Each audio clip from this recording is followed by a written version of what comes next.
தேடல் 1. அந்த jeep police ஸ்டேஷனுக்குள் வேகமாக நுழைந்தது. ஆதித்யா வேகமாக கீழிறங்கி பாக்கெட்டில் இருந்த சிகரெட்டை எடுத்து பற்ற வைத்துக்கொண்டு தூணில் சாய்ந்த படி நின்றான். அருகிலிருந்த கூட்டம் அவனுக்கு வணக்கம் வைத்தது. ஜீப்பிலிருந்து 2 காவலர்கள் கைவிலங்கிடப்பட்ட ஜானை காவல் நிலையத்திற்குள் இழுத்துச் சென்றனர். அது மதிய வேளை. பாதி முடிந்த தம்மை கீழே போட்டுவிட்டு வேகமாக உள்ளே நுழைந்தான் ஆதித்யா. குமார், கொஞ்சம் தண்ணி கொடுங்க சார். ஜானை விசாரணை ரூமில் உட்கார வைச்சிருக்கோம், ரொம்ப துள்ளுறான் என்றான் பென்னி. சார், தண்ணி. தேங்க்ஸ். பென்னி அவனுக்கு சாப்பிட ஏதாவது கொடுங்க, கொஞ்சம் நேரம் கழிச்சு விசாரணை நடத்துவோம்.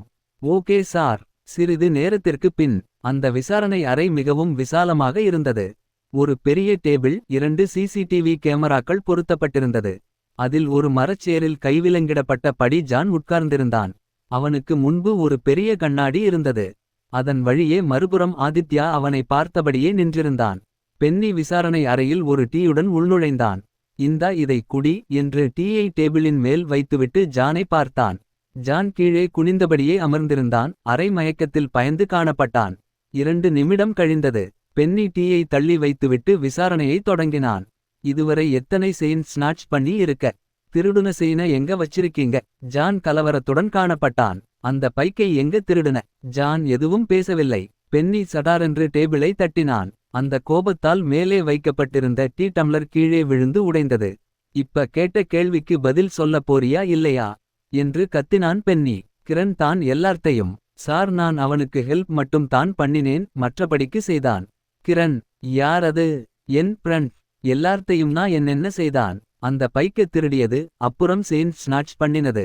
நீ அவனுக்கு என்னென்ன ஹெல்ப் பண்ணின? திருடின பைக்க ஓட்டினேன், அதான்.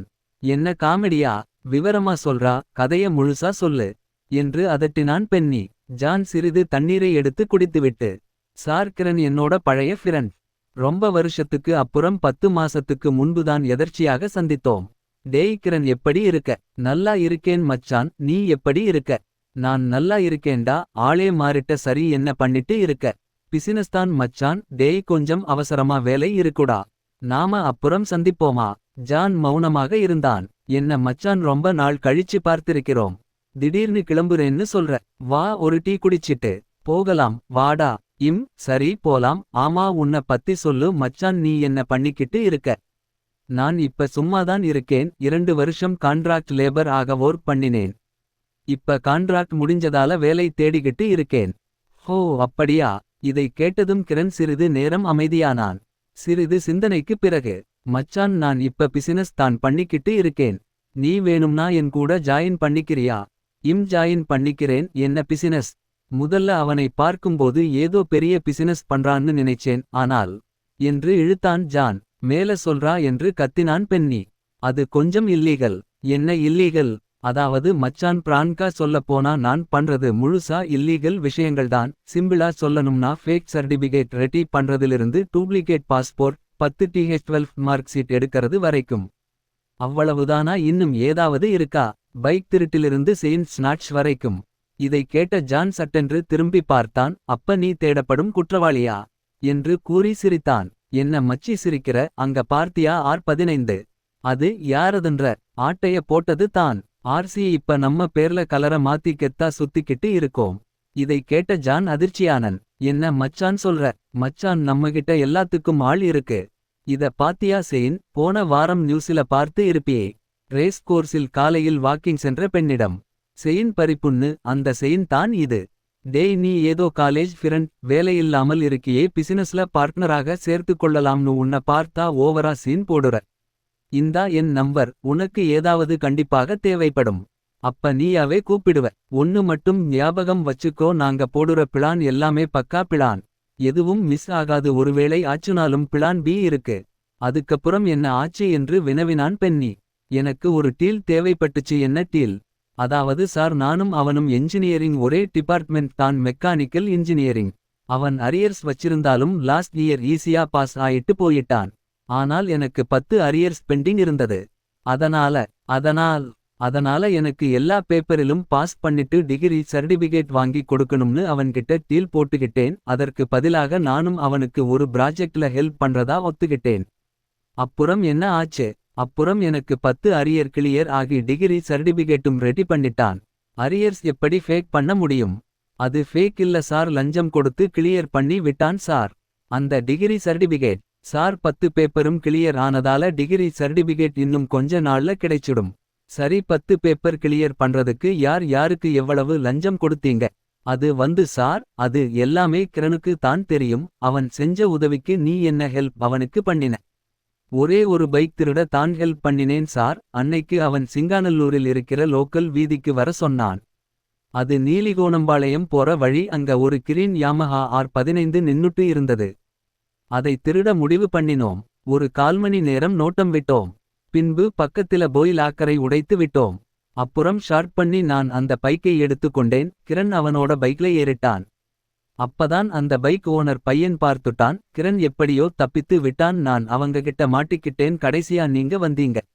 அதுவரையிலும் வெளிப்புறத்தில் இருந்து பார்த்து கொண்டிருந்த ஆதித்யா தன் காதில் இருந்த ஹெட் செட்டை கழற்றி கான்ஸ்டபிள் குமாரிடம் கொடுத்துவிட்டு விசாரணை ரூமுக்குள் வேகமாக சென்றான். ஜானின் தலையை கவ்வி டேபிளின் மேல் சாத்தினான். பின்பு கன்னத்தில் மாறி மாறி அறைந்தான். ஜான் தடுமாறி கீழே விழுந்தான். ஆதித்யா கால் பூட்டில் ஜானின் வயிற்றிலேயே எட்டி எட்டி உதைத்தான். பின்பு அவன் சட்டையை பிடித்து எழவைத்து சேரில் அமர வைத்தான். அவன் தலை முடியை பிடித்து இழுத்தான். தலையில் ரத்தம் வழிந்து கொண்டிருந்தது. பின்பு ஆதித்யா கர்ஜித்தான்.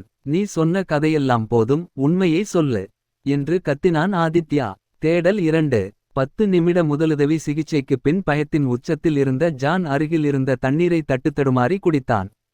ஆதித்யாவும் பென்னியும் அவனை உற்று பார்த்து கொண்டிருந்தனர். ஜான் ஆதித்யாவை பயத்தில் வெறித்து பார்த்து கொண்டிருந்தான். இப்ப உண்மையை சொல்லு, உண்மையை மட்டும் சொல்லு ஜான் என்றான் பென்னி. ஜான் ஆதித்யாவை ஒருமுறை பார்த்தான். பின்பு, சார், கிரண் எனக்கு நம்பர் கொடுத்த 2 நாள்ல அவன நான் காண்டாக்ட் பண்ணிட்டேன். எனக்கு வாழ்க்கையில் பல சிக்கல் இருந்துச்சு. வேலை இல்ல, டிகிரி முடிக்கல. அதனால அவன்கிட்ட ஹெல்ப் கேட்கலாம்னு தோணுச்சு. அப்புறம் அவனுக்கு கால் செஞ்சு நேர்ல சந்திச்சோம். அவன்கிட்ட டீல் பேச ஆரம்பிச்சேன். இதோ பாரு மச்சி, முன்னால எக்ஸாம் பீஸ் ஒரு பேப்பருக்கு 150 ரூபாய் இருந்தது. இப்போ ஒரு பேப்பர் 500 ரூபாய். அதுவே ரீவேல்யூவேஷனுக்கு 1500 ரூபாய் ஆகுது. நீ வேற 10 அரியர்ஸ் வச்சிருக்க. இப்ப இருக்கிற சிலபஸ்ல நீ 2 பேப்பர்ல பாஸ் பண்றதே பெரிய விஷயம். அதுவும் அப்ளைட் தெர்மோடைனமிக்ஸ் இருக்கே, இந்த ஜென்மத்தில் நீ பாஸ் ஆக மாட்ட. ஒரிஜினலா எக்ஸாம் அட்டெண்ட் பண்ணனும்னா 10 பேப்பருக்கு 5000 ஆகும்.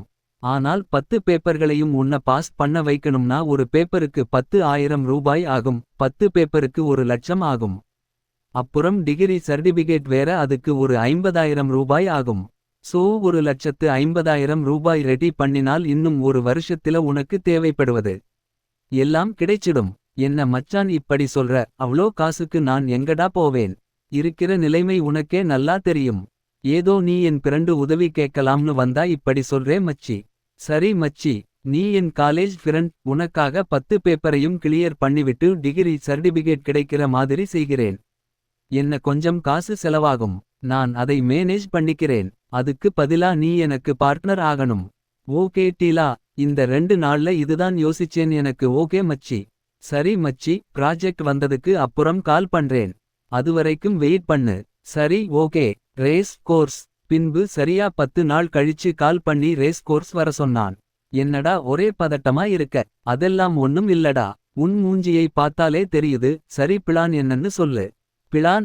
பிளான் எல்லாம் ஒண்ணும் இல்ல. அப்புறம் எல்லாம் போற போக்குல பண்ணிட்டு போறது தான். என்னடா சொல்ற? தேவையில்லாம கேள்வி கேட்காம நான் சொல்றத மட்டும் செஞ்சா போதும். பிளான் ஏ அது இல்லேன்னா பிளான் பண்ணு சொன்ன. இதோ பார் ஜான், நீ தேவையில்லாம டென்ஷன் ஆக்குற. உனக்கு சொன்னா புரியாது. பிராக்டிகலா செயல்படுத்தினால் தான் புரியும். சரி, வண்டில ஏறு. அப்புறம் நானும் அவனும் வண்டியிலேயே எங்களுக்கு தெரிஞ்ச ஏரியா எல்லார்த்தையும் சுற்றினோம். பின்பு ராமநாதபுரம் தெருவுல சுத்தும்போது ஒரு எஃப்செட் கண்ணுக்கு மாட்டுச்சு. அந்த பைக் ஓனர் பைக்க சூப்பரா டிசைன் பண்ணி இருந்தான். கிரண் அப்பவே முடிவு பண்ணிட்டான். அந்த பைக்கை எப்படியாவது தூக்கணும்னு அந்த வீதியை ஒரு ரவுண்டு வந்தோம். அங்க எந்த சிசிடிவியும் இல்ல. கிரண் வண்டியை இனி நீ ஓட்டுன்னு சொல்லிட்டு நேரா எஃப்செட்க்கு போனான். வண்டியை எடுத்தான், வந்துட்டான். அப்புறம் நேரா பைபாஸ் போனோம். எப்படி மச்சி தூக்கின? அதெல்லாம் உனக்கு எதுக்கு? வண்டியை எடுத்தாச்சு, வந்தாச்சு. இனி நாம இத சேர்க்க வேண்டிய ஆள் கிட்ட சேர்த்து ஆகணும். மச்சி, எனக்கு ஒரு டவுட். இந்த ஜிபிஎஸ் எல்லாம் இருக்குமே, அதை எப்படி சமாளிக்கிறது? இத பாரா, நம்மூர் காரங்க மேக்சிமம் ஜிபிஎஸ் எல்லாம் வைக்க மாட்டாங்க. நம்மாளுக யானையை வாங்குவாங்க, ஆனால் அத கட்டிப்போட சங்கிலி வாங்க மாட்டாங்க. அதே மாதிரிதான் ஒரு சில வண்டி எல்லாம் பார்த்த உடனே தெரியும். ஒருவேளை ஜிபிஎஸ் இருந்தா என்ன பண்ணணும்னு தெரியுமா? எங்கேயாவது தூரமா கொண்டு போய் வண்டியை போட்டுட்டு ஒரு 3 மணி நேரம் காத்திருக்கணும். அதுக்குள்ள வண்டி ஓனர் வரலைனா வண்டில ஜிபிஎஸ் இல்லைன்னு அர்த்தம். ஒவ்வொரு சமயம் வண்டியை யாராவது எடுக்கிறாங்களான்னு போலீஸ் இல்ல வண்டி ஓனர் எங்கேயாவது ஒளிஞ்சிருந்து பார்த்துகிட்டு இருக்கலாம். அதனால நீ ஜாக்கிரதையா இருக்கணும். எப்படி மச்சி இதெல்லாம் எக்ஸ்பீரியன்ஸ் தான். சரி இப்ப இந்த எஃப்செடா என்ன பண்றது? எனக்கு தெரிஞ்ச பாய் ஒருத்தர் இருக்கார். அவர்கிட்ட வண்டிய ஒப்படைக்கணும். அவர் எங்க இருக்காரு? நேரம் வரும்போது சொல்கிறேன் மச்சி இப்ப நீ என் பைக்கை எடுத்துட்டு கிளம்பு. ஆமா மச்சி இதுக்கு எப்படி ரேட் பிரிப்பீங்க? அது பைக்கு பொறுத்து. புது பைக்கா இருந்தா நல்ல ரேட் கிடைக்கும். எப்படி பார்த்தாலும் நமக்கு 40 விழுக்காடு கிடைக்கும். மச்சி எனக்கு எவ்வளவு கிடைக்கும்? உனக்கா? உன்னோட அரியர்ஸ் எல்லாம் கிளியர் பண்றதுக்கு 1,00,000 ரூபாய்க்கு மேல செலவாகும். அது எவ்வளவு நாள்ல நீ எனக்கு சம்பாதிச்சு கொடுக்கிறாயோ அதுவரைக்கும் உனக்கு எதுவும் கிடையாது. என்ன மச்சான் இப்படி அவமானப்படுத்துற? டேய் இத பாருடா உனக்கே தெரியும் இந்த பிசினஸ் எல்லாம் கமிஷன் பேஸ்ல தான் நடக்குது. நீ என் ஃப்ரெண்ட் எனக்கும் உதவி தேவைப்பட்டதால தான் உன்னை என் பார்ட்னரா சேர்த்துக்கொண்டேன். நீ இந்த தொழில கத்துக்கோ நாளைக்கு உனக்கும் இது உதவும். இந்த இப்ப 1000 ரூபாய புடி வேணாம்டா. டேய் பிடிடா அடுத்த ப்ராஜெக்ட் அப்ப கூப்பிடுறேன். இப்ப என் பைக்கை எடுத்துட்டு கிளம்பு. நானும் கிரணும் அதுக்கப்புறம் பல பைக்கை திருடி இருக்கோம். செயின் ஸ்நாட்ச் கூட பண்ணி இருக்கோம். கடைசியாக திருடும் போது தான் நான் உங்ககிட்ட மாட்டிக்கிட்டேன் என்று உண்மையை உடைத்தான் ஜான். இதனை கேட்ட பிறகு உடனே அடுத்த கேள்வியை கேட்டான் பென்னி. இப்ப கிரண் எங்க இருக்கான்? ராமநாதபுரத்தில் ரூம் எடுத்து இருக்கான். ஆனா இப்ப அவன் எங்க இருக்கான்னு தெரியாது. சரி பைக்க ஒரு பாய் கிட்ட கொடுப்பான்னு சொன்னியே அவன பத்தி ஏதாவது தெரியுமா? அவனை இதுவரைக்கும் பார்த்தது இல்லை. கிரண் அவன்கிட்ட பைக்க வித்துட்டு காச பிரிப்பாங்க. அதுல ஒரு அமௌண்ட் எனக்கு கொடுப்பாங்க. பென்னி நாம உடனே கிரணை பிடித்து ஆகணும். ஜான் கிட்ட கிரணோட அட்ரஸ் வாங்கிக்கங்க பென்னி. உடனே நாம கிளம்பணும். குமார் அவன் கிட்ட போன் நம்பர் வாங்கி கண்ட்ரோல் ரூமுக்கு சொல்லி லொகேஷன் ட்ரேஸ் பண்ண சொல்லுங்க என்று ஆணையிட்டான் ஆதித்யா. தேடல் 3 ராமநாதபுரம். பென்னி அந்த வீட்டின் காலிங் பெல்லை 2 முறை அழுத்தினான். சிறிது வினாடிகளில் கதவு திறக்கப்பட்டது. உள்ளே இருந்து 60 வயது மதிக்கத்தக்க நபர் ஒருவர் வந்தார். இந்த வீட்டு ஓனர் நீங்க தானே? அந்த பெரியவர் 2 வினாடிகள் பிரமித்துவிட்டு ஆமா சார் நான் தான் உங்களுக்கு என்ன வேணும்? இங்க கிரன்னு ஒரு பையன் வாடகைக்கு குடியிருக்கான் இல்ல அவனோட ரூமை பார்க்கணும். அவன் மேல தான் தங்கி இருக்கான் சார். எதற்காக அவனை தேடி வந்து இருக்கீங்க? பைக் திருட்டு கேஸ்ல அவனை சந்தேகப்படுறோம் அதனால்தான். பென்னி ஆதித்யா மற்றும் வீட்டு ஓனர் மூவரும் முதல் மாடிக்கு சென்று பார்த்தபோது வீடு பூட்டப்பட்டு இருந்தது. வீட்டுக்கு இன்னொரு சாவி இருக்கா என்று கேட்டான் ஆதித்யா. இருங்க சார் எடுத்துட்டு வரேன். பின்பு மூவரும் வீட்டை திறந்து பார்த்தபோது துணிமணிகள் மற்றும் இதர பொருட்கள் அலங்கோலமாக கிடந்தன. பென்னி ரூமை நல்லா சர்ச் பண்ணுங்க. சார் அவனை நீங்க எப்ப கடைசியாக பார்த்தீங்க என்று கேட்டான் ஆதி. நேத்து சாயந்திரம் தான் அவனை கடைசியாக பார்த்தேன் சார். அவன பத்தி வேற ஏதாவது டீடெயில்ஸ் தெரியுமா? ஆர்.எஸ். புரத்தில் இன்சூரன்ஸ் கம்பெனியில வேலை பார்க்கிறதா சொன்னான். மத்தபடி அவன பத்தி எதுவும் தெரியாது சார். அவனோட ஆதார் ஜெராக்ஸ் என்கிட்ட இருக்கு சார் அத வேணும்னா கொடுக்கவா? அப்பொழுது ஆதித்யாவுக்கு போன் கால் வந்தது. ஆதித்யா எதுவும் வேணாம் என்று பதில் சொல்லிவிட்டு தன் போன்காலை பார்த்தான். அதில் கண்ட்ரோல் ரூம் என்று காட்டியது. வணக்கம் நான் ஆதித்யா பேசுறேன் சொல்லுங்க. வணக்கம் சார் கான்ஸ்டபிள் குமார் ஒரு போன் நம்பரை ட்ரேஸ் பண்ண சொன்னாரு. இப்ப அந்த நம்பர் சுவிட்ச் ஆப்ல இருக்கு என்று பதிலளித்தது அந்த பெண் குரல். கடைசி சிக்னல் எந்த டவரில் இருந்து காட்டுச்சு?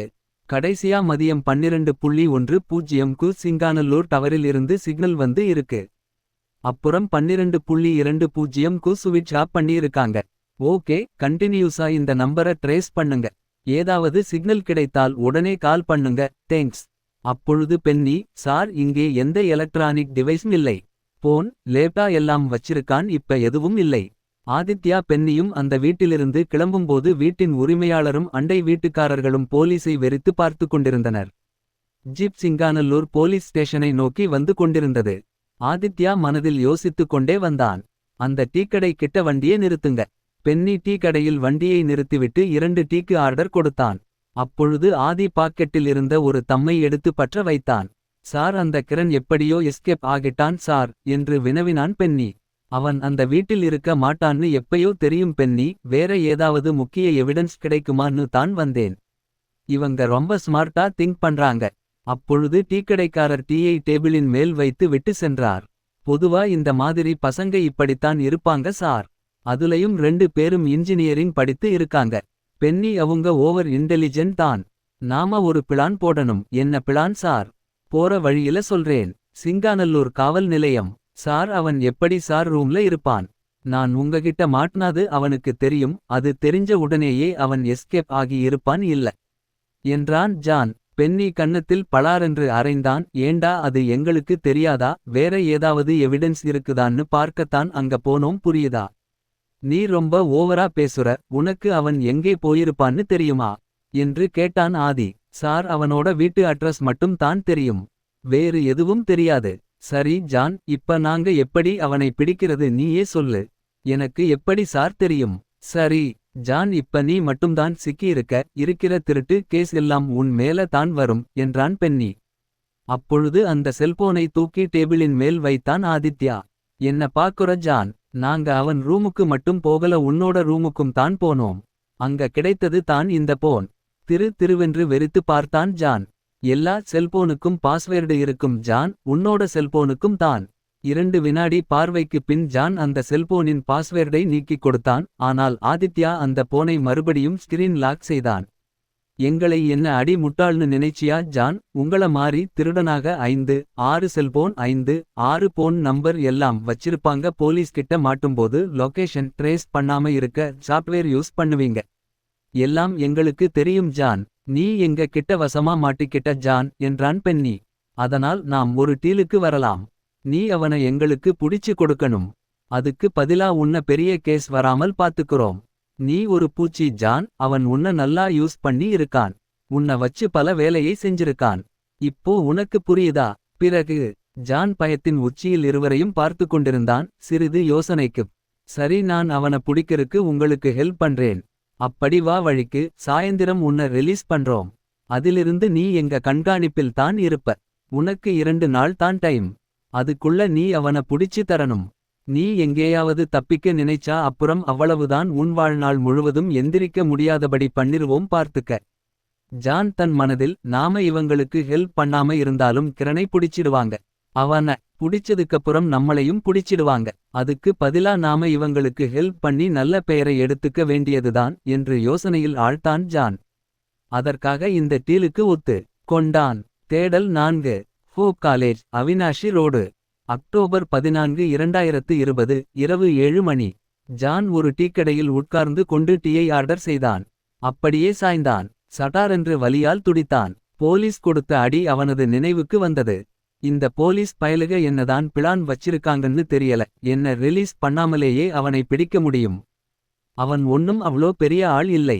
எதுக்காக என்னை யூஸ் பண்றாங்கன்னு தெரியல. ஆனால் அது அவனுக்கு தெரிஞ்சா என்ன ஆகும்? கூட இருந்தே குழி பறித்தால் என்ன நினைப்பான்? அவன காப்பாற்றவும் அவ்வளவு நல்லவன் இல்லை. இதுக்கு ஒரு பிளான் போட்டு அவனை ஈஸியா மாட்டிவிட்டர்னும் என்று யோசித்துக் கொண்டிருக்கும் போது அவன் எதிரே ஏட்டுக்கண்ணையன் வந்து உட்கார்ந்தார். ஜான் அவரை பயந்தபடி பார்த்தான். என்ன ஜான், ஒரு டீ சொல்லு. ஜான் ஒரு டீயை ஆர்டர் செய்துவிட்டு, சார் என்ன தான் வேணும்? கண்டிப்பா அவனை பிடிச்சு கொடுக்க உங்களுக்கு ஹெல்ப் பண்றேன். பயப்படாதடா, நான் என்னமோ உன்ன ஃபாலோ பண்ற மாதிரி பேசிக்கிட்டு இருக்க. இங்க வேற ஒரு விஷயமா வந்தேன். சரி சார், நான் கிளம்புறேன். எனக்கும் சேர்த்து காசு கொடுத்துட்டு போ. ஜானுக்கு விஷயம் புரிந்துவிட்டது. கிரணை பிடிக்க போலீஸ் மிகவும் தீவிரமாக உள்ளது. இங்கு நிறைய போலீஸ் இருக்காங்கன்னு நினைக்கிறேன். ஹோப் காலேஜ் பகுதியில் அவன் ரூமுக்கு வந்தான் ஜான். பூட்டப்பட்டு இருந்த வீடு இப்ப திறந்து கிடந்தது. போலீஸ் வந்து ரூமை சோதனை செய்ததன் விளைவு என்று நினைத்தான். ரூமுக்குள் சென்று பார்த்தான். ஹால், கிச்சன், பாத்ரூம் அனைத்தும் அலங்கோலமாக காட்சியளித்தது. இந்த போலீஸ்காரங்க ரூமை சர்ச் பண்ணிட்டு அப்படியே விட்டுட்டு போய் இருக்காங்க லூசு பசங்க என்று மனதிற்குள் திட்டிக்கொண்டு அவனுடைய கப்போர்டில் மறைத்து வைக்கப்பட்டிருந்த பல செல்போன்களை போலீஸ் எடுத்துச் சென்றிருந்தனர். அதில் ஒன்று தான் அவனை மாட்டிவிட்டிருந்தது. பின்பு நேராக பாத்ரூமிற்குள் நுழைந்தான். அந்த வெஸ்டர்ன் டாய்லெட்டின் பின்பகுதியில் கையை விட்டான். அங்கே ஒரு கீபேட் செல்போனை எடுத்தான். பிரச்சனை கண்டிப்பாக என்றாவது ஒருநாள் வரும்போது அவசரத்திற்கு என்று ஒரு செல்போனை ஒளித்து வைத்திருந்தான். அப்படியே கதவை சாத்திவிட்டு பாயை போட்டு படுத்தான். போலீஸ் கொடுத்த அடியில் மிகவும் அவதிப்பட்டான். எப்படியும் அவனை பிடித்ததற்கு அப்புறம் என்னையும் பிடிப்பாங்க. அதனால கிரணை கோர்த்து விட்டுட்டு நாம எஸ்கேப் ஆகணும். என்ன பிளான் போடலாம் என்று ஆழ்ந்த யோசனையில் நன்றாக உறங்கினான். அக்டோபர் 15 2020 காலை 7:00 மணிக்கு ஹோப் காலேஜ் பகுதியை அந்த எர்ணாகுளம் எக்ஸ்பிரஸ் ட்ரெயின் கடக்கும்போது அதிலுள்ள பயணிகள் அனைவரும் அந்த போலீஸ் கூட்டத்தை வெறித்து பார்த்தனர். ஆதித்யா அந்த சடலத்தை ஆராய்ந்தான். ஒரு 30 வயது ஆண் வயிற்று பகுதியில் கத்தியால் குத்தப்பட்ட தடயங்கள் நன்றாக தெரிந்தது. சுற்றிலும் இரத்தம் சிதறி இருந்தது. அந்த சடலம் திரையின் டிராக்கின் ஓரமாக புற்களின் நடுவில் இருந்தது. பென்னி ஆம்புலன்ஸ் மற்றும் தடயவியல் டிபார்ட்மெண்ட்க்கு தகவல் கொடுத்தாச்சா என்று கேட்டான் ஆதி. சார், அவங்க வந்துகிட்டு இருக்காங்க. ஏதாவது தடயம் கிடைத்ததா? ஒரு பர்ஸ், செல்போன் மற்றும் ஒரு கால் பூட்ஸ் தடம் கிடைச்சிருக்கு. அந்த பர்ஸ் உள்ள ஒரு லைசென்ஸ் இருக்கு. அதில் பெயர் பிரேம்குமார். அவனோட அட்ரஸ் இருக்கு. நம்பர் 30 காந்திநகர், ராமநாதபுரம் என்று இருக்கு சார். சரி, அட்ரஸ நோட் பண்ணிக்கோங்க. செல்போன், பர்ஸ் எல்லாத்தையும் தடயவியல் டிபார்ட்மெண்ட்க்கு கொடுத்துடுங்க. சரி, போலீஸ் டாக் எங்கே? சார், அதுவும் வந்துகிட்டு இருக்கு. முதல்ல கூட்டத்தை கிளியர் பண்ணுங்க பென்னி என்று ஆணையிட்டுவிட்டு சற்று தள்ளி வந்தான். அந்த குளிருக்கு அடுத்த சிகரெட்டை எடுத்து பற்ற வைத்தான்.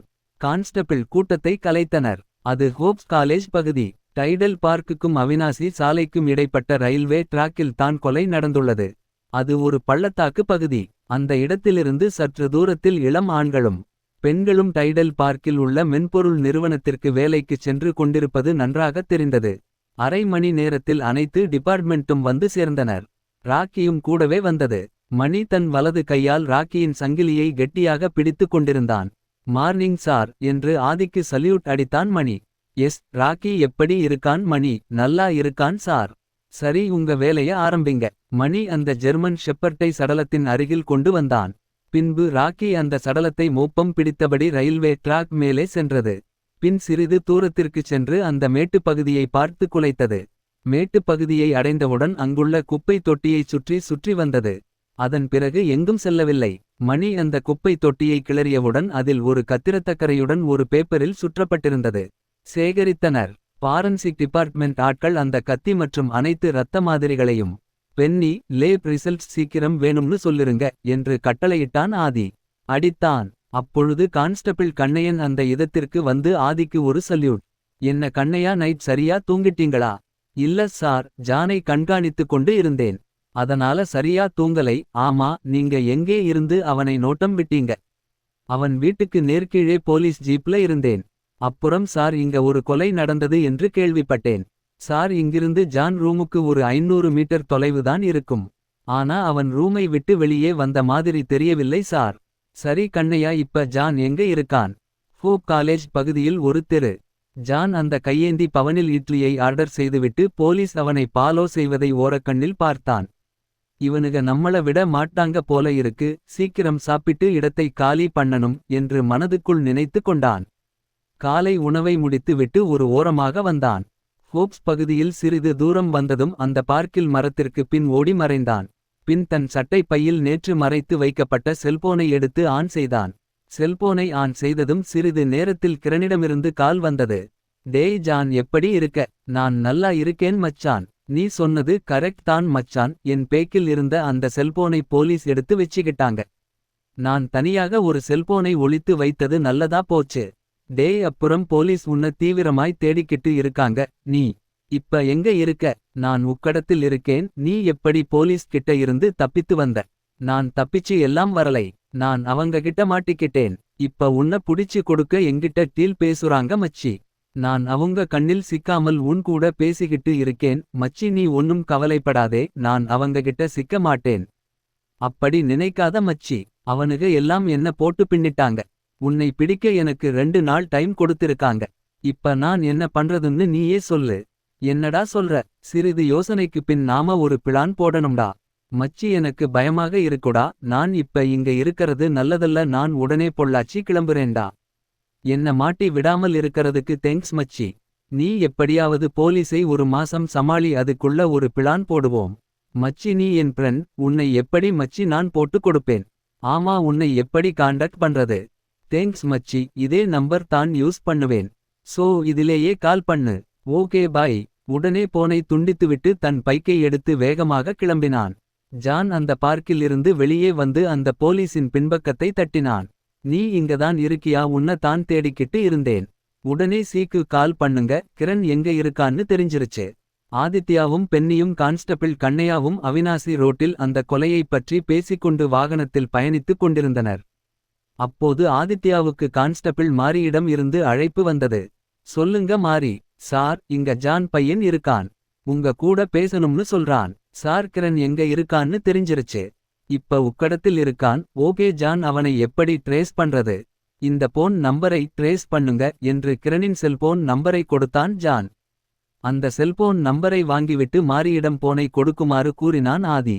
மாரி, ஜான் ஒரு இன்ஃபர்மேஷன் கொடுத்திருக்கான், அதை நாங்க பார்த்துக்கிறோம், நீங்க ஜானை கூட்டிட்டு ஸ்டேஷன் போயிடுங்க. ஓகே சார் என்று சொல்லி போனை துண்டித்தான். பின்பு, டேய் ஜான், நீ சொன்ன தகவல் சரியா இருக்குமா? சார், கொஞ்ச நேரத்துல உங்களுக்கே தெரியும் பாருங்க. சரி வா, ஜீப்புக்கு போகலாம் என்று அதட்டினான் மாரி.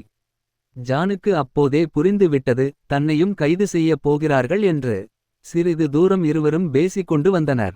பின்பு தக்க சமயம் பார்த்து ஜான் அந்த சந்துக்குள் புகுந்தான். மின்னலாய் மாயமாகி மறைந்தான். ஆனால் அந்த 50 வயது மாரி கத்திக்கொண்டே அவன் பின் ஓடினார். பின் மூச்சிரைத்து நின்றார். அதே சமயம் ஆதி தன் செல்போனில் கண்ட்ரோல் ரூமுக்கு கால் செய்தான். ஹலோ, சிங்காநல்லூர் சி ஆதித்யா பேசுறேன். நான் சொல்ற நம்பரை உடனடியா ட்ரேஸ் பண்ணி சொல்லுங்க. ஓகே சார், நம்பர் குடுங்க, உடனடியாக கால் பண்றோம். இப்பொழுது ஆதித்யா, பென்னி மற்றும் கான்ஸ்டபிள் கண்ணையா மூவரும் சுல்தான்பேட்டை மேம்பாலத்தில் சென்று கொண்டு இருந்தனர். அப்பொழுது ஆதித்யாவுக்கு மாரியிடமிருந்து கால் வந்தது. அங்கே ஆதியும் கான்ஸ்டபிள் கண்ணையாவும் ஜிஹெச்சில் போஸ்ட்மார்ட்டம் நடக்கும் பகுதிக்கு சென்றனர். கண்ணையா, நீங்க டாக்டர்கிட்ட ரிசல்ட் என்னாச்சுன்னு கேளுங்க. நான் இதோ வரேன்.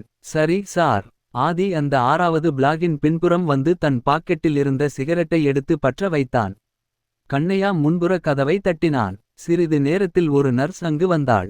என்ன சார் வேணும்? காலையில ஒரு மர்டர் கேஸ் வந்ததல்ல, அதோட போஸ்ட்மார்ட்டம் ரிப்போர்ட் வேணும். கொஞ்சம் வெயிட் பண்ணுங்க சார், சீப் டாக்டர் வருவாரு. தலையை அசைக்கும் போது ஆதித்யா அங்கு வந்தான்.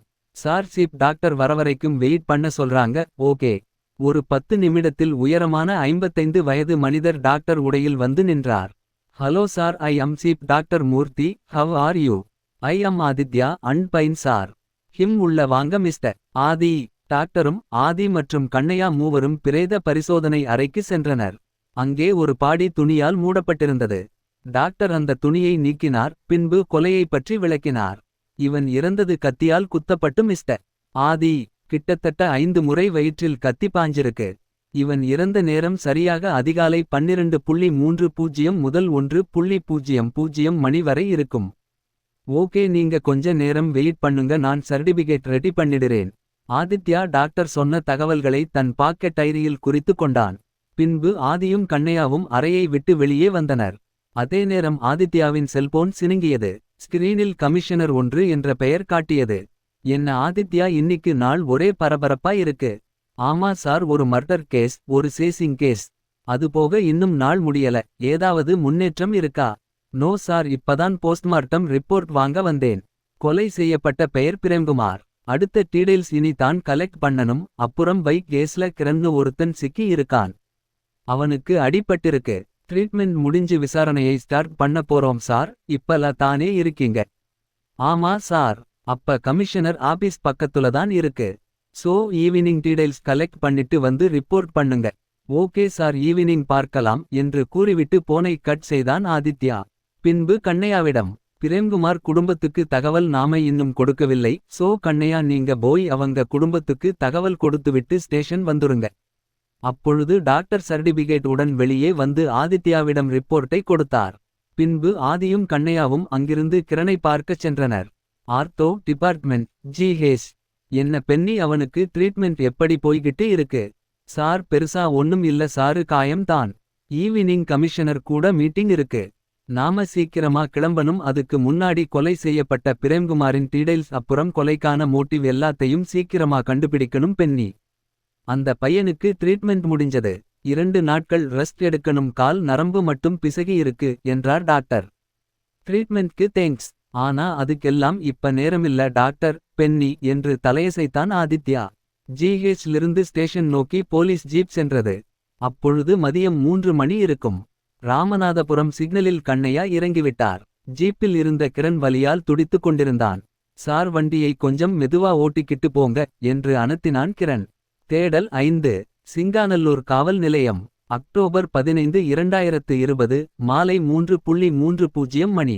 வாசலின் முன் ஜீப் நின்றதும் கான்ஸ்டபிள் மாரியும் சங்கரும் வெளியே வந்து ஆதித்யாவுக்கு ஒரு சல்யூட் அடித்தனர். மாரி, சங்கர் 2 பேரும் அவன் நடக்க ஹெல்ப் பண்ணுங்க.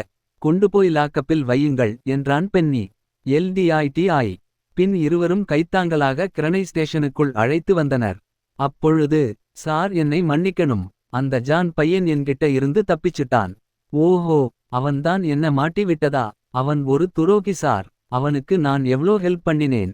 ஆனா இப்படி மாட்டி விட்டான் என்று கிரண் புலம்ப ஆரம்பித்தான். அவனை அப்புறம் பார்த்துக்கலாம் மாரி. இப்ப நம்மளோட முதல் வேலை காலையில் நடந்த இந்த மர்டர் கேஸ் தான். முதல்ல அதை விசாரிக்க ஆரம்பிக்கணும். மாரியும் சங்கரும் கிரணை லாக்கப்பில் பூட்டியவுடன் கிரண் வலியால் துடித்துக் கொண்டிருந்தான். ஜான் தன்னை காட்டிக் கொடுத்ததை எண்ணி புலம்பிக் கொண்டிருந்தான். சார் அவன் பெயர் பிரேம்குமார்னு மட்டும்தான் தெரியும். அவன் லைசென்ஸ்ல இராமநாதபுரம்னு அட்ரஸ் போட்டிருக்கு. ஆனால் வேறு டீட்டெயில்ஸ் எதுவும் தெரியாது சார் என்றான் பென்னி. கான்ஸ்டபிள் கண்ணையா அவன் வீட்டுக்குதான் போயிருக்காரு. அவன் இறந்த செய்தியை சொல்வதற்கு முன்னாடி அவன் எங்க ஒர்க் பண்ணியிருக்கான், கடைசியா யாரை மீட் பண்ணினான் போன்ற விபரத்தை கலெக்ட் பண்ண சொல்லுங்க. பென்னி கண்ணையாவுக்கு கால் செய்யப் போக, அப்பொழுது கிரண், என்னது பிரேம் செத்துட்டானா என்று சிரித்துக் கொண்டிருந்தான். ஆதியும் மற்ற அனைவரும் அவனை திரும்பி பார்த்தனர். மறுபடியும் சிரித்துக்கொண்டே அவன் செத்துட்டானா என்று ஏளனமாக கூவிக் கொண்டிருந்தான் கிரண். கிரண் சாரில் உட்கார்ந்திருந்தான். ஆதியும் மற்ற அனைவரும் கிரணை முறைத்து பார்த்துக் கொண்டிருந்தனர். கவனித்த கவனிப்பில் அவன் உண்மையை கக்க ஆரம்பித்தான். அவன் கந்தசாமி ஓட கேங் ஐ சேர்ந்தவன் என்று உளர ஆரம்பித்தான். சிறிது நேரத்திற்கு பின், பென்னி கிரணோட போன் நம்பரை பாரன்சிக் டிபார்ட்மெண்ட்க்கு கொடுத்து டீடைல்ஸ் கலெக்ட் பண்ணுங்க, இவனுக்கு நிறைய விஷயங்கள் தெரிஞ்சிருக்கு என்றுரைத்தான் ஆதி. Okay sir. கமிஷனர் அலுவலகம். ஆதித்யாவும் பென்னியும் கமிஷனரை சந்திக்க காத்திருந்தனர். ஆதி பிரேம்குமார் இன் பாரன்சிக் ரிப்போர்ட்டை மொபைலில் படித்துக் கொண்டிருந்தான். அதில் இரவு 10 மணிக்கு மற்றும் இரவு 12 மணிக்கு ஒரே மொபைல் நம்பரிலிருந்து கால் வந்துள்ளது. கிடைத்த கத்தியில் கைரேகை எடுக்கப்பட்டுள்ளது. ஆனால் பழைய குற்றவாளிகளில் எதுவும் மேட்ச் ஆகவில்லை. பிரேமின் செல்போன் கடைசியாக பீளமேடு டவரை காட்டியுள்ளது என்று படித்துக் கொண்டிருக்கும்போது கமிஷனர் ஆபீஸின் உள்ளே அழைத்தார். ஆதியும் பென்னியும் கான்ஃபரன்ஸ் ஹாலுக்கு சென்றனர். பின்பு இருவரும் சல்யூட் அடித்தனர். அங்கு கமிஷனர் விஸ்வநாத் அமர்ந்திருந்தார். 55 வயது வாலிபர். ஆள் நல்ல திடகாத்திரமான உடம்பு, நரைத்த முடி, கிருதாவில் டை அடித்தது வெளிப்படையாக தெரிந்தது. ஆதி இப்போதுதான் முதல் முறையாக அவரை சந்தித்தான். சாரி ஆதித்யா, நேத்து டியூட்டில ஜாயின் பண்ணிட்டீங்க. கொஞ்சம் பிஸியாக இருந்தேன். அதனால் உங்கள நேர்ல பார்க்க முடியல. உங்க குடும்பத்தை கூட்டிட்டு வந்துட்டீங்களா இல்ல இனிமேதானா? ஃபேமிலி மதுரையில் இருக்காங்க, இனிமேதான் கூட்டிட்டு வரணும் சார். டியூட்டில ஜாயின் பண்ணதுல இருந்தே ஒரே பரபரப்பா போய்கிட்டு இருக்கு ஆதித்யா. SIM right. ஆமா சார், ஆனா இன்னும் 2ஆம் நாள் முடியல. ஓ எஸ் ஆமாம், என்ன சாப்பிடுறீங்க? No need sir. Okay Adi, காலையில நடந்த மர்டர் கேஸ் பத்தி எனி இம்ப்ரூவ்மெண்ட்ஸ்? எஸ் சார், அவன் பெயர் பிரேம்குமார். வயிற்றில் 5 முறை கத்தியால் குத்தப்பட்டு இறந்திருக்கான். கடைசியா 12 மணிக்கு இவனுக்கு ஒரு போன் கால் வந்து இருக்கு சார். இப்ப அந்த நம்பர் ஸ்விட்ச் ஆஃப்ல இருக்கு. சோ மேற்கொண்டு இன்வெஸ்டிகேஷன் போயிட்டு இருக்கு சார். ஆனா இவன் ஏன் அந்த நடுராத்திரியில் அந்த ஏரியாவுக்கு போனான்னு தெரியலை. நான் டவுட் பண்றது என்னன்னா, கொலையாளி இவனுக்கு நல்லா தெரிஞ்சவனா இருக்கணும். பிரேம் கொலையாளிக்கு ஏதோ கொடுத்து இருக்கான். அதை வாங்கிக்கிட்டு இவனை கொலை பண்ணி இருக்காங்க. எப்படி சொல்றீங்க மிஸ்டர் ஆதி? சார், எங்க கான்ஸ்டபிள் கண்ணையா பிரேமின் ஃபேமிலி கிட்ட பேசினதிலே அவன் ஏதோ ஒரு பேக்கை எடுத்துக்கொண்டு ராத்திரி 10:30 மணிக்கு கிளம்பி இருக்கான். அந்த பேக்குல என்ன இருந்ததுன்னு தெரியல சார். அதே சமயத்துல அவனுக்கு நைட் 10 மணிக்கு போன் கால் வந்திருக்கு. அதுவும் நைட் 12 மணிக்கு வந்த போன் காலும் ஒரே போன் நம்பரிலிருந்து வந்திருக்கு. சோ யாரோ அவனுக்கு நைட் 10 மணிக்கு கால் பண்ணி எதையோ எடுத்துட்டு வர சொல்லி இருக்காங்க. பிரேம் அதை எடுத்துக்கிட்டு அவன் வர சொன்ன இடத்துக்கு போனதும் மறுபடியும் அவன் 12 மணிக்கு கால் பண்ணி இருக்கான். இப்ப நாம 2 விஷயங்கள் நோட் பண்ண வேண்டி இருக்கு. 1, 2, யாரு பிரேம்குமாரை கொலை பண்ணது? பிரேம்குமார் கொண்டு போன பேக்ல என்ன இருந்தது? குட் மிஸ்டர் ஆதித்யா, இன்வெஸ்டிகேஷன் சீக்கிரமா முடிங்க. அப்பொழுது அருகிலிருந்த பென்னி ஆதித்யாவின் காதுக்குள் எதையோ முணுமுணுத்தான். என்ன மிஸ்டர் ஆதித்யா, பென்னி என்ன சொல்றாரு? அது வந்து சார், காலையில ஒரு பைக் தெப்ட் கேஸ்ல கிரன்னு ஒருத்தன பிடிச்சோம். ஆமா, அந்த சின்ன பையன் சேசிங் சொல்லுங்க ஆதி. அந்த பையனுக்கு இந்த பிரேம்குமார் தெரிஞ்சிருக்கு sir. What are you telling mister Adi? It's interesting. Yes sir, Kiran சொன்னான் அந்த இறந்து போன பிரேம்குமார் வந்து ஏதோ கந்தசாமியோட ஆளாம். வாட்? Oh my god. என்ன சொல்றீங்க ஆதித்யா. விஸ்வநாத் சிறிது கலக்கத்துடன். கேஸ் ரொம்ப சீரியஸா போய்கிட்டு இருக்கு ஆதி. ஆமா பென்னி, அவங்கள பத்தி பென்னி எதுவும் உங்களுக்கு சொல்லலையா. இரட்டை மேற்கோள்குறி. சாரி பார்த்தா இன்டரப்ஷன். நான் அவன பத்தி சொல்லலாம்னு தான் இருந்தேன். ஆனா நீங்க சொன்னா சரியா இருக்கும்னு தோணுச்சு சார். அதான் சொல்லலை. ஐ அம் சாரி என்றான் பென்னி. ஆதித்யா பென்னியை ஆச்சரியத்துடன் பார்த்தான். அப்பொழுது commissioner Viswanath it's okay Benny என்று கூறிவிட்டு தன் டேபிள் டிராயரில் இருந்து அந்த பென் டிரைவை எடுத்து கம்ப்யூட்டரில் சொருகினார். திரையில் கந்தசாமியின் புகைப்படம் தெரிந்தது. முன்புற தொப்பை வைத்த அந்த கருப்பு நிற எருமையின் கழுத்தில் தங்க நகை. வியப்போடு பார்த்த ஆதித்யாவுக்கு கமிஷனர் விஸ்வநாத் பதிலளித்தார். என்ன மிஸ்டர் ஆதித்யா அப்படி பாக்குறீங்க. பார்க்க சிரிப்பா இருக்கேன்னு தோணுதா. ஆளு ரொம்ப டெரர் பீஸ் ஆதி. எட்ரா வண்டிய என்று கத்தினான் கந்தசாமி. முன்புறம் பென்ஸ் காருக்கும் பின்புறம் ஒரு BMW காருக்கும் இடையில் கந்தசாமி டொயோட்டா இனோவாவில் பயணித்துக் கொண்டிருந்தான். கந்தசாமி ஓட லீகல் பிசினஸ், டி எஸ்டேட் மற்றும் ரியல் எஸ்டேட் பிசினஸ் என்று கூறத் தொடங்கினார் விஸ்வநாத். கொண்டிருந்தது. அந்த 3 வாகனங்களும் மின்னல் வேகத்தில் அவினாசி சாலையில் பயணித்துக். டேய் வண்டிய வேகமா ஓட்றா என்று கத்தினான் கந்தசாமி. ஆனால் இவனுக்கு இல்லீகல் பிசினஸ் தான் அதிகம். ரவுடியிசம், கட்டப்பஞ்சாயத்து என்றார் விஸ்வநாத். இன்னைக்கு அவனுகளா இல்ல நம்மாலான்னு தெரியணும். நம்ம லைன்ல ரொம்ப கிராஸ் பண்றானுக என்று உருமினான் கந்தசாமி. கார் திருட்டு, இல்லீகல் பணப்பரிவர்த்தனைகள், முக்கியமா இவன் ஒரு கேங்ஸ்டர். இன்னைக்கு கொலை செய்யப்பட்ட பிரேம்குமார் கந்தசாமி ஓட கேங்னா இவனை கொலை செஞ்சது இன்னொரு கேங் என்று கூறி முடித்தார் விஸ்வநாத். என்னது இன்னொரு கேங்கா என்று ஆச்சரியப்பட்டான் ஆதி. ஆதி இன்னொரு கேங் இருக்கு. அது சேதுராமன் ஓட கேங். எஸ், அவங்கதான் இவனை கொன்னு இருக்கணும். என்ன சார் என்னென்னமோ சொல்றீங்க. ஆமாம் மிஸ்டர் ஆதி, அப்பப்ப இந்த 2 கேங்குக்கும் சண்டைகள் வரும். இவனுகளே அடிச்சுக்குவாங்க, அப்புறம் சேர்ந்துக்குவாங்க. சேதுராமன். எஸ் ஆதி, இவனுங்கள பத்தி சொல்ல மறந்துட்டேனே. சேதுராமன் கொங்கு மண்டலத்தின் கேங்ஸ்டர். ஏதோ ஒரு அரசியல்வாதியின் பினாமி. ஆனால் யார் அந்த அரசியல்வாதின்னு தெரியல. ஸ்கூல், என்ஜினியரிங் காலேஜ் போன்ற லீகல் பிசினஸ் இருக்கு. இல்லீகலா எல்லாமே பண்றாங்க. கஞ்சா, கொக்கைன் போன்ற போதைப் பொருட்கள். சின்ன சின்ன ரவுடிகளை வேலைக்கு வச்சு இல்லீகல் பிசினஸ் பண்ணிட்டு அவர்களை வளர்த்து விடுறாங்க. கடந்த 10 வருடங்களாக இவங்களோட அட்டகாசம் நாளுக்கு நாள் ஜாஸ்தி ஆகிக்கிட்டே போகுது. இவங்கள பிடிக்க எந்த சந்தர்ப்பமும் கிடைக்கலையா சார். எஸ் மிஸ்டர் ஆதி, இதுவரைக்கும் எந்த சாலிட் எவிடன்ஸும் கிடைக்கல. இவங்க மேல உள்ள பயத்தில எவனும் சாட்சி சொல்ல வர மாட்டாங்க. அப்படியே வந்தாலும் மர்டர் தான். சின்ன சின்ன பசங்கள வச்சு பெரிய விஷயங்களை பக்காவா பண்ணிக்கிட்டு இருக்காங்க. போலீஸ்னால அவங்க கிட்ட நெருங்க முடியல. 2 வருஷத்துக்கு முன்னாடி வரைக்கும் பெண்கள், குழந்தைகள் கடத்தல் கேஸ்கள் நிறைய வந்தது. அது பண்ணது சேதுராமன் தான். ஆனா சாலிட் எவிடன்ஸ் இல்லை. இந்த கடைசி 2 வருஷமா எந்த கிட்னப்பிங் கேஸும் பைல் ஆகலை. சோ இந்த கிட்னப்பிங் பிசினஸை மட்டும் விட்டுட்டாங்கன்னு நினைக்கிறேன். இந்த கந்தசாமியும் இவனோடு தான் இருந்தான். இப்ப பிரிஞ்சு எதிரிகள் ஆகிட்டாங்க. அப்பப்ப 2 கேங்கும் இடையே சின்ன சின்ன தகராறுகள் வரும். அவர்களே பேசி தீர்த்துக்குவாங்க. ஆனா இப்ப தான் நம்மள தேடி ஒரு கேஸ் வந்திருக்கு. இதை நம்ம சாதகமா பயன்படுத்தணும். அப்புறம் சேதுராமன் ஓட இன்னொரு முக்கியமான பிசினஸ் ஸ்டீல் பிசினஸ். சோ நான் எல்லா முக்கியமான தகவல்களையும் சொல்லிட்டேன்னு நினைக்கிறேன். நீங்க இந்த பென்டிரைவ் எடுத்துக்கோங்க. இதுல இவங்க 2 பேர்த்தோடே எல்லா தகவல்களும் இருக்கு. Thank you sir. கவனமா ஹேண்டில் பண்ணுங்க மிஸ்டர் ஆதித்யா.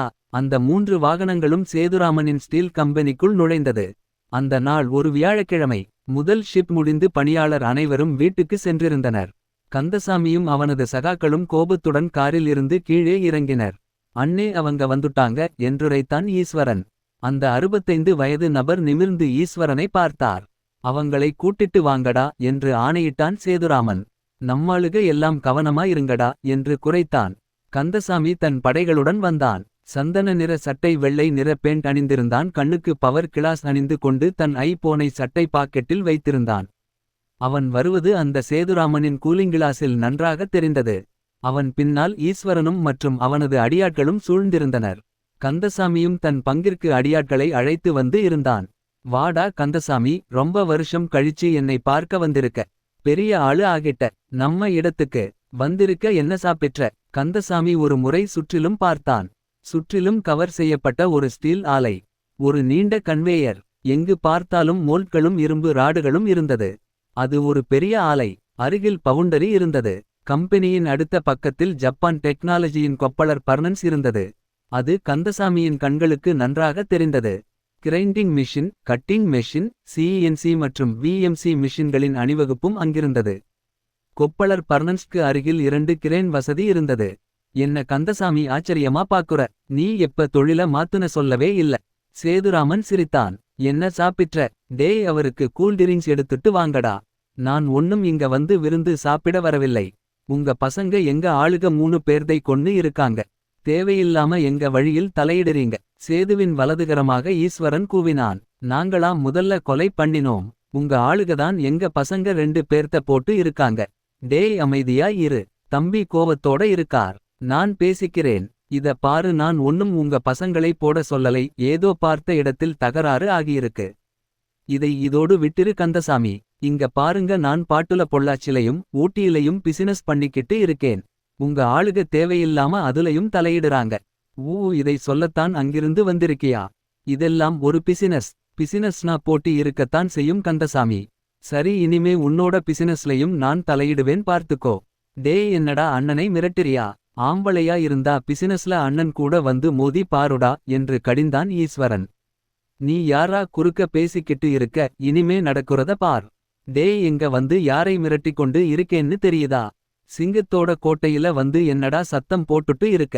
இன்னைக்கு சொல்றேன்டா, கூடவே இருந்துட்டு துரோகம் பண்ணிட்டு போனே இல்ல பார்த்துக்க. இன்னும் 6 மாசத்துல உன் பிசினஸை காலி பண்ணி உன்ன நடுத்தெருவுல நிறுத்தலைனா என் பேரு சேதுராமன் இல்லடா. அப்பொழுது கந்தசாமியின் வலதுகரமான பாலா, டேய் என்னடா எங்க அண்ணனையே மிரட்டுறீங்களா என்று கத்திக்கொண்டே சேதுராமனின் முன் சென்றான். பின் இரு தரப்பினருக்கும் இடையே கைகலப்பு ஆனது. கந்தசாமி பாலாவை தடுக்க முற்பட்டான். ஆனால் முடியவில்லை. சேதுராமன் தன் சேரில் அமர்ந்து அனைத்தையும் ரசித்துக் கொண்டிருந்தான். பின் ஒரு வழியாக இரு தரப்பினரும் சமாதானம் அடைந்தனர். வேண்டாம் பாலா, அமைதியா இரு, பார்த்துக்கலாம் என்று கடிந்தான் கந்தசாமி. ஈஸ்வரனின் சட்டை கிழிந்தது. தன் சட்டையை கழற்றி தூக்கி வீசினான். பின் ஈஸ்வரன் குமுறிக் கொண்டே வம்புக்கு இழுத்தான். சேதுராமன் தன் பங்கிற்கு, எல்லோரும் இப்பவே இங்கிருந்து கிளம்புங்க, இல்லனா எல்லோரும் மேல போக வேண்டியதுதான் என்று கந்தசாமியை சீண்டினான். இந்த காட்சிகள் அனைத்தும் அவனின் வீடியோ கேமராவில் சரியாக பதிந்தது. அந்த விஎம்சி மெஷின் அவனுக்கு சைட் வியூவை சரியாக கொடுத்தது. கேமராவை ஒரு ஓரமாக வைத்துவிட்டு தன் பேக்கில் இருந்த பிஸ்டலை எடுத்து தயாராக வைத்தான். தக்க நேரத்திற்காக காத்து கொண்டிருந்தான். இங்கு கந்தசாமியின் ஆட்களுக்கும் சேதுராமனின் ஆட்களுக்கும் வாய்த்தகராறு நீண்டு கொண்டிருந்தது. ஒரு தரப்பில் ஈஸ்வரன் தன் பிஸ்டலை எடுத்து கந்தசாமிக்கு நேராக காட்டினான். கந்தசாமியும் அவனுடைய ஆட்களும் பிஸ்டலை எடுத்து தங்கள் பங்குக்கு குறி பார்த்தனர். 2 நிமிடங்கள் இப்படியே சென்றது. சேதுராமன் இதையும் ரசித்துக் கொண்டிருந்தான். வாழ்க்கை ரொம்ப சுவாரஸ்யமானது கந்தசாமி. இவ்வளவு நாளா உன்ன விட்டு வைச்சதே தப்பு என்று சேதுராமன் கூறும்போது, அந்த மறைவில் இருந்த அவன் தன் பிஸ்டலை அழுத்தினான். அவன் பிஸ்டலிலிருந்து பாய்ந்த குண்டு ஈஸ்வரனின் தோள்பட்டையை பதம் பார்த்தது. உடனே ஈஸ்வரனும் மற்ற அடியாட்களும் சேதுராமனுக்கு பாதுகாப்பு கொடுத்துவிட்டு கந்தசாமியின் தரப்பினரை நோக்கி துப்பாக்கிச்சூடு நடத்தினர். கந்தசாமியும் பாலாவும் சிஎன்சி மெஷினுக்கு பின்புறம் மறைந்து கொண்டனர். 5 நிமிட சண்டைக்கு பின் கந்தசாமியின் அடியாட்கள் யாரும் உயிரோடு இல்லை. சேதுராமனின் தரப்பில் 2 பேர் மாண்டனர். ஈஸ்வரனும் அவனது சகாக்களின் துப்பாக்கி முனையில் கந்தசாமியும் பாலாவும் வெளியில் வந்தனர். அண்ணே, இவனுகளை உங்க கையால கொல்லுங்கண்ணே என்றான் ஈஸ்வரன். சேதுராமன் ஒரு நிமிட யோசனைக்குப் பின், அவங்கள போகவிடு ஈஸ்வரா, இவனுகளை இப்ப சாகடிக்க கூடாது. இப்ப போகவிடு. என்ன அண்ணே சொல்றீங்க? இது ஒரு நல்ல வாய்ப்பு, இங்கேயே போடலாம். கந்தசாமியும் பாலாவும் பயத்தில் உறைந்து இருந்தனர். பாலாவுக்கு வலது கையில் குண்டு பாய்ந்ததால் வலியால் துடித்துக் கொண்டிருந்தான். இவங்களை எப்ப முடிக்கணும்னு எனக்கு நல்லா தெரியும். இப்ப இவுங்க விருந்தாளிகளாக போயிட்டானுக என்றான் சேதுராமன். கந்தசாமி சிறிது தைரியத்தை வரவழைத்துக் கொண்டு, உங்க இடத்துக்கு வந்ததுக்கு நல்ல மரியாதை செஞ்சீங்க. பார்த்தீங்களா அண்ணே எப்படி பேசுறாங்க? இப்பவே இவங்களை போடலாம் என்று கத்தினான் ஈஸ்வரன். உன்னோட தைரியத்தை பாராட்டண்டா கந்தா, இப்ப கிளம்பு. உன்ன முதல்ல பிசினஸ்ல தோற்கடிப்பேன், இப்ப போயிடு என்று குறைத்தான் சேதுராமன். கந்தசாமியும் பாலாவும் அங்கிருந்து கிளம்பினர். ஈஸ்வரன் தோள்பட்டையை அழுத்தி பிடித்து கொண்டு, இன்னைக்கு மிஸ் பண்ணிட்டோம் என்று கடிந்து கொண்டான். பாருங்க அண்ணா, நம்ம ஆளுக 2 பேர் இறந்து இருக்காங்க. இப்ப என்ன பண்றது டேய் என்று கத்தினான் சேதுராமன். இந்த பாடிகளை கிளியர் பண்ணுங்கடா என்று ஆணையிட்டான். சேதுராமனும் ஈஸ்வரனும் கம்பெனி ஆபீஸ் அறைக்குள் சென்றனர். இவை அனைத்தையும் மறைவில் இருந்த அவன் தன் கேமராவில் பதிவு செய்து கொண்டான். பின் சேதுவின் ஆட்கள் இறந்த உடல்களை ஒன்று சேர்த்தனர். பின்பு கிரேன்களின் உதவியால் கொப்பளர் பர்னன்ஸ் இருக்கும் இடத்திற்கு எடுத்துச் சென்றனர். அவன் மறைவாக அவர்களை பாலோ செய்து வீடியோவை ஆன் செய்தான். அதில் இறந்த உடல்களை சேதுராமனின் ஆட்கள் கொப்பளர் பர்னன்ஸ்குள் இடுவது நன்றாக தெரிந்தது. தேடல் 6. சிங்காநல்லூர் காவல் நிலையம். இரவு 7:30 மணி. ஆதித்யா, பென்னி, கான்ஸ்டபிள் மாரி, கண்ணையா அனைவரும் டேபிளில் உட்கார்ந்திருந்தனர். என்ன பென்னி, ஒரே யோசனை என்று ஆரம்பித்தான் ஆதி. ஒரே குழப்பமா இருக்கு சார். என்ன குழப்பம்? எங்கிருந்து தொடங்குவது என்று தெரியல. அதான். இந்த மாதிரி சூழ்நிலைகளில் நம்மகிட்ட முதல்ல என்ன இருக்கோ அத வச்சு தொடங்கணும். இப்படி இருக்குமோ அப்படி இருக்குமோ என்று யோசிச்சா குழப்பம் தான் இருக்கும். நம்மகிட்ட இருக்கிற சோர்சிங் ஐ வச்சு நாம தொடங்கலாம். முதல்ல பிரேமின் மர்டர் கேஸ் அதான் இப்ப முக்கியம். சோ அவன பத்தி தெரிந்தவன் யாரு? ஜா குட். முதல்ல அவன் கிட்ட இருந்து விசாரணையை தொடங்குவோம். மாரியும் கண்ணையாவும் கிரணை கைத்தாங்கலாக பிடித்து வந்து ஆதித்யா மற்றும் பென்னியின் முன் உட்கார வைத்தனர். மறுபடியும் என்ன விசாரணையா? எனக்கு தெரிஞ்ச எல்லாத்தையும் சொல்லி விட்டேன் சார் என்று உளறினான் கிரண். உன்னோட கேஸ் சம்பந்தமாக இல்ல கிரண். பிரேம பத்தி உனக்கு என்ன தெரியும் என்று கேட்க ஆரம்பித்தான் ஆதி. இவன் கந்தசாமியோட ஆளு. ராமநாதபுரத்தில் இருக்கான். வயசு 28. இது எல்லாம் எனக்கு தெரியும். இதைத் தவிர வேற என்ன தெரியும் என்று சொல்லு. இவனும் இவன் ஆட்களும் சேர்ந்து பைக் திருடுவாங்க. எங்க கேங்குக்கும் அவங்க கேங்குக்கும் அடிக்கடி சண்டைகள் வரும். பைக் திருட்டுக்காக எங்களுக்குள்ள எப்பவும் போட்டி இருக்கும். எங்க கேங்குன்னு சொன்னியே, நீ யாரோட கேங் என்று குறுக்கிட்டான் பென்னி. ஆஹா, உள்ளிட்டேனே சார். கேங்குன்னா நானும் ஜானும் மட்டும்தான். 2 பேர் சேர்ந்து ஒரு கேங்கா? கேங்குனா என்னன்னு தெரியுமா? உண்மையே சொல்லு கிரண். நீ யார்கிட்ட ரிப்போர்ட் பண்ணிக்கிட்டு இருக்க என்று கேட்டான் ஆதி. சொல்லுறேன் சார். நான் பண்றதுல 50 விழுக்காடு ஈஸ்வரன் எடுத்துக்கொள்வார். 20 விழுக்காடு தான் எனக்கு கிடைக்கும். யார் இந்த ஈஸ்வரன்? பென்னி ஆதித்யாவின் காது அருகில் வந்து, அவன் சேதுராமனின் வலதுகை சார் என்று கூறினான். அப்ப நீ சேதுராமனுக்கு வேலை செய்ற என்று கேட்டான் ஆதி. சேதுராமனா? அப்படின்னா யாருன்னே தெரியாது சார்.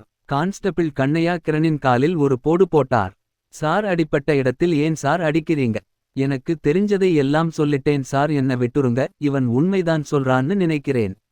இந்த மாதிரி சின்ன விஷயத்துக்கெல்லாம் சேதுராமன் டீல் பண்ண மாட்டான் சார் என்றான் பென்னி.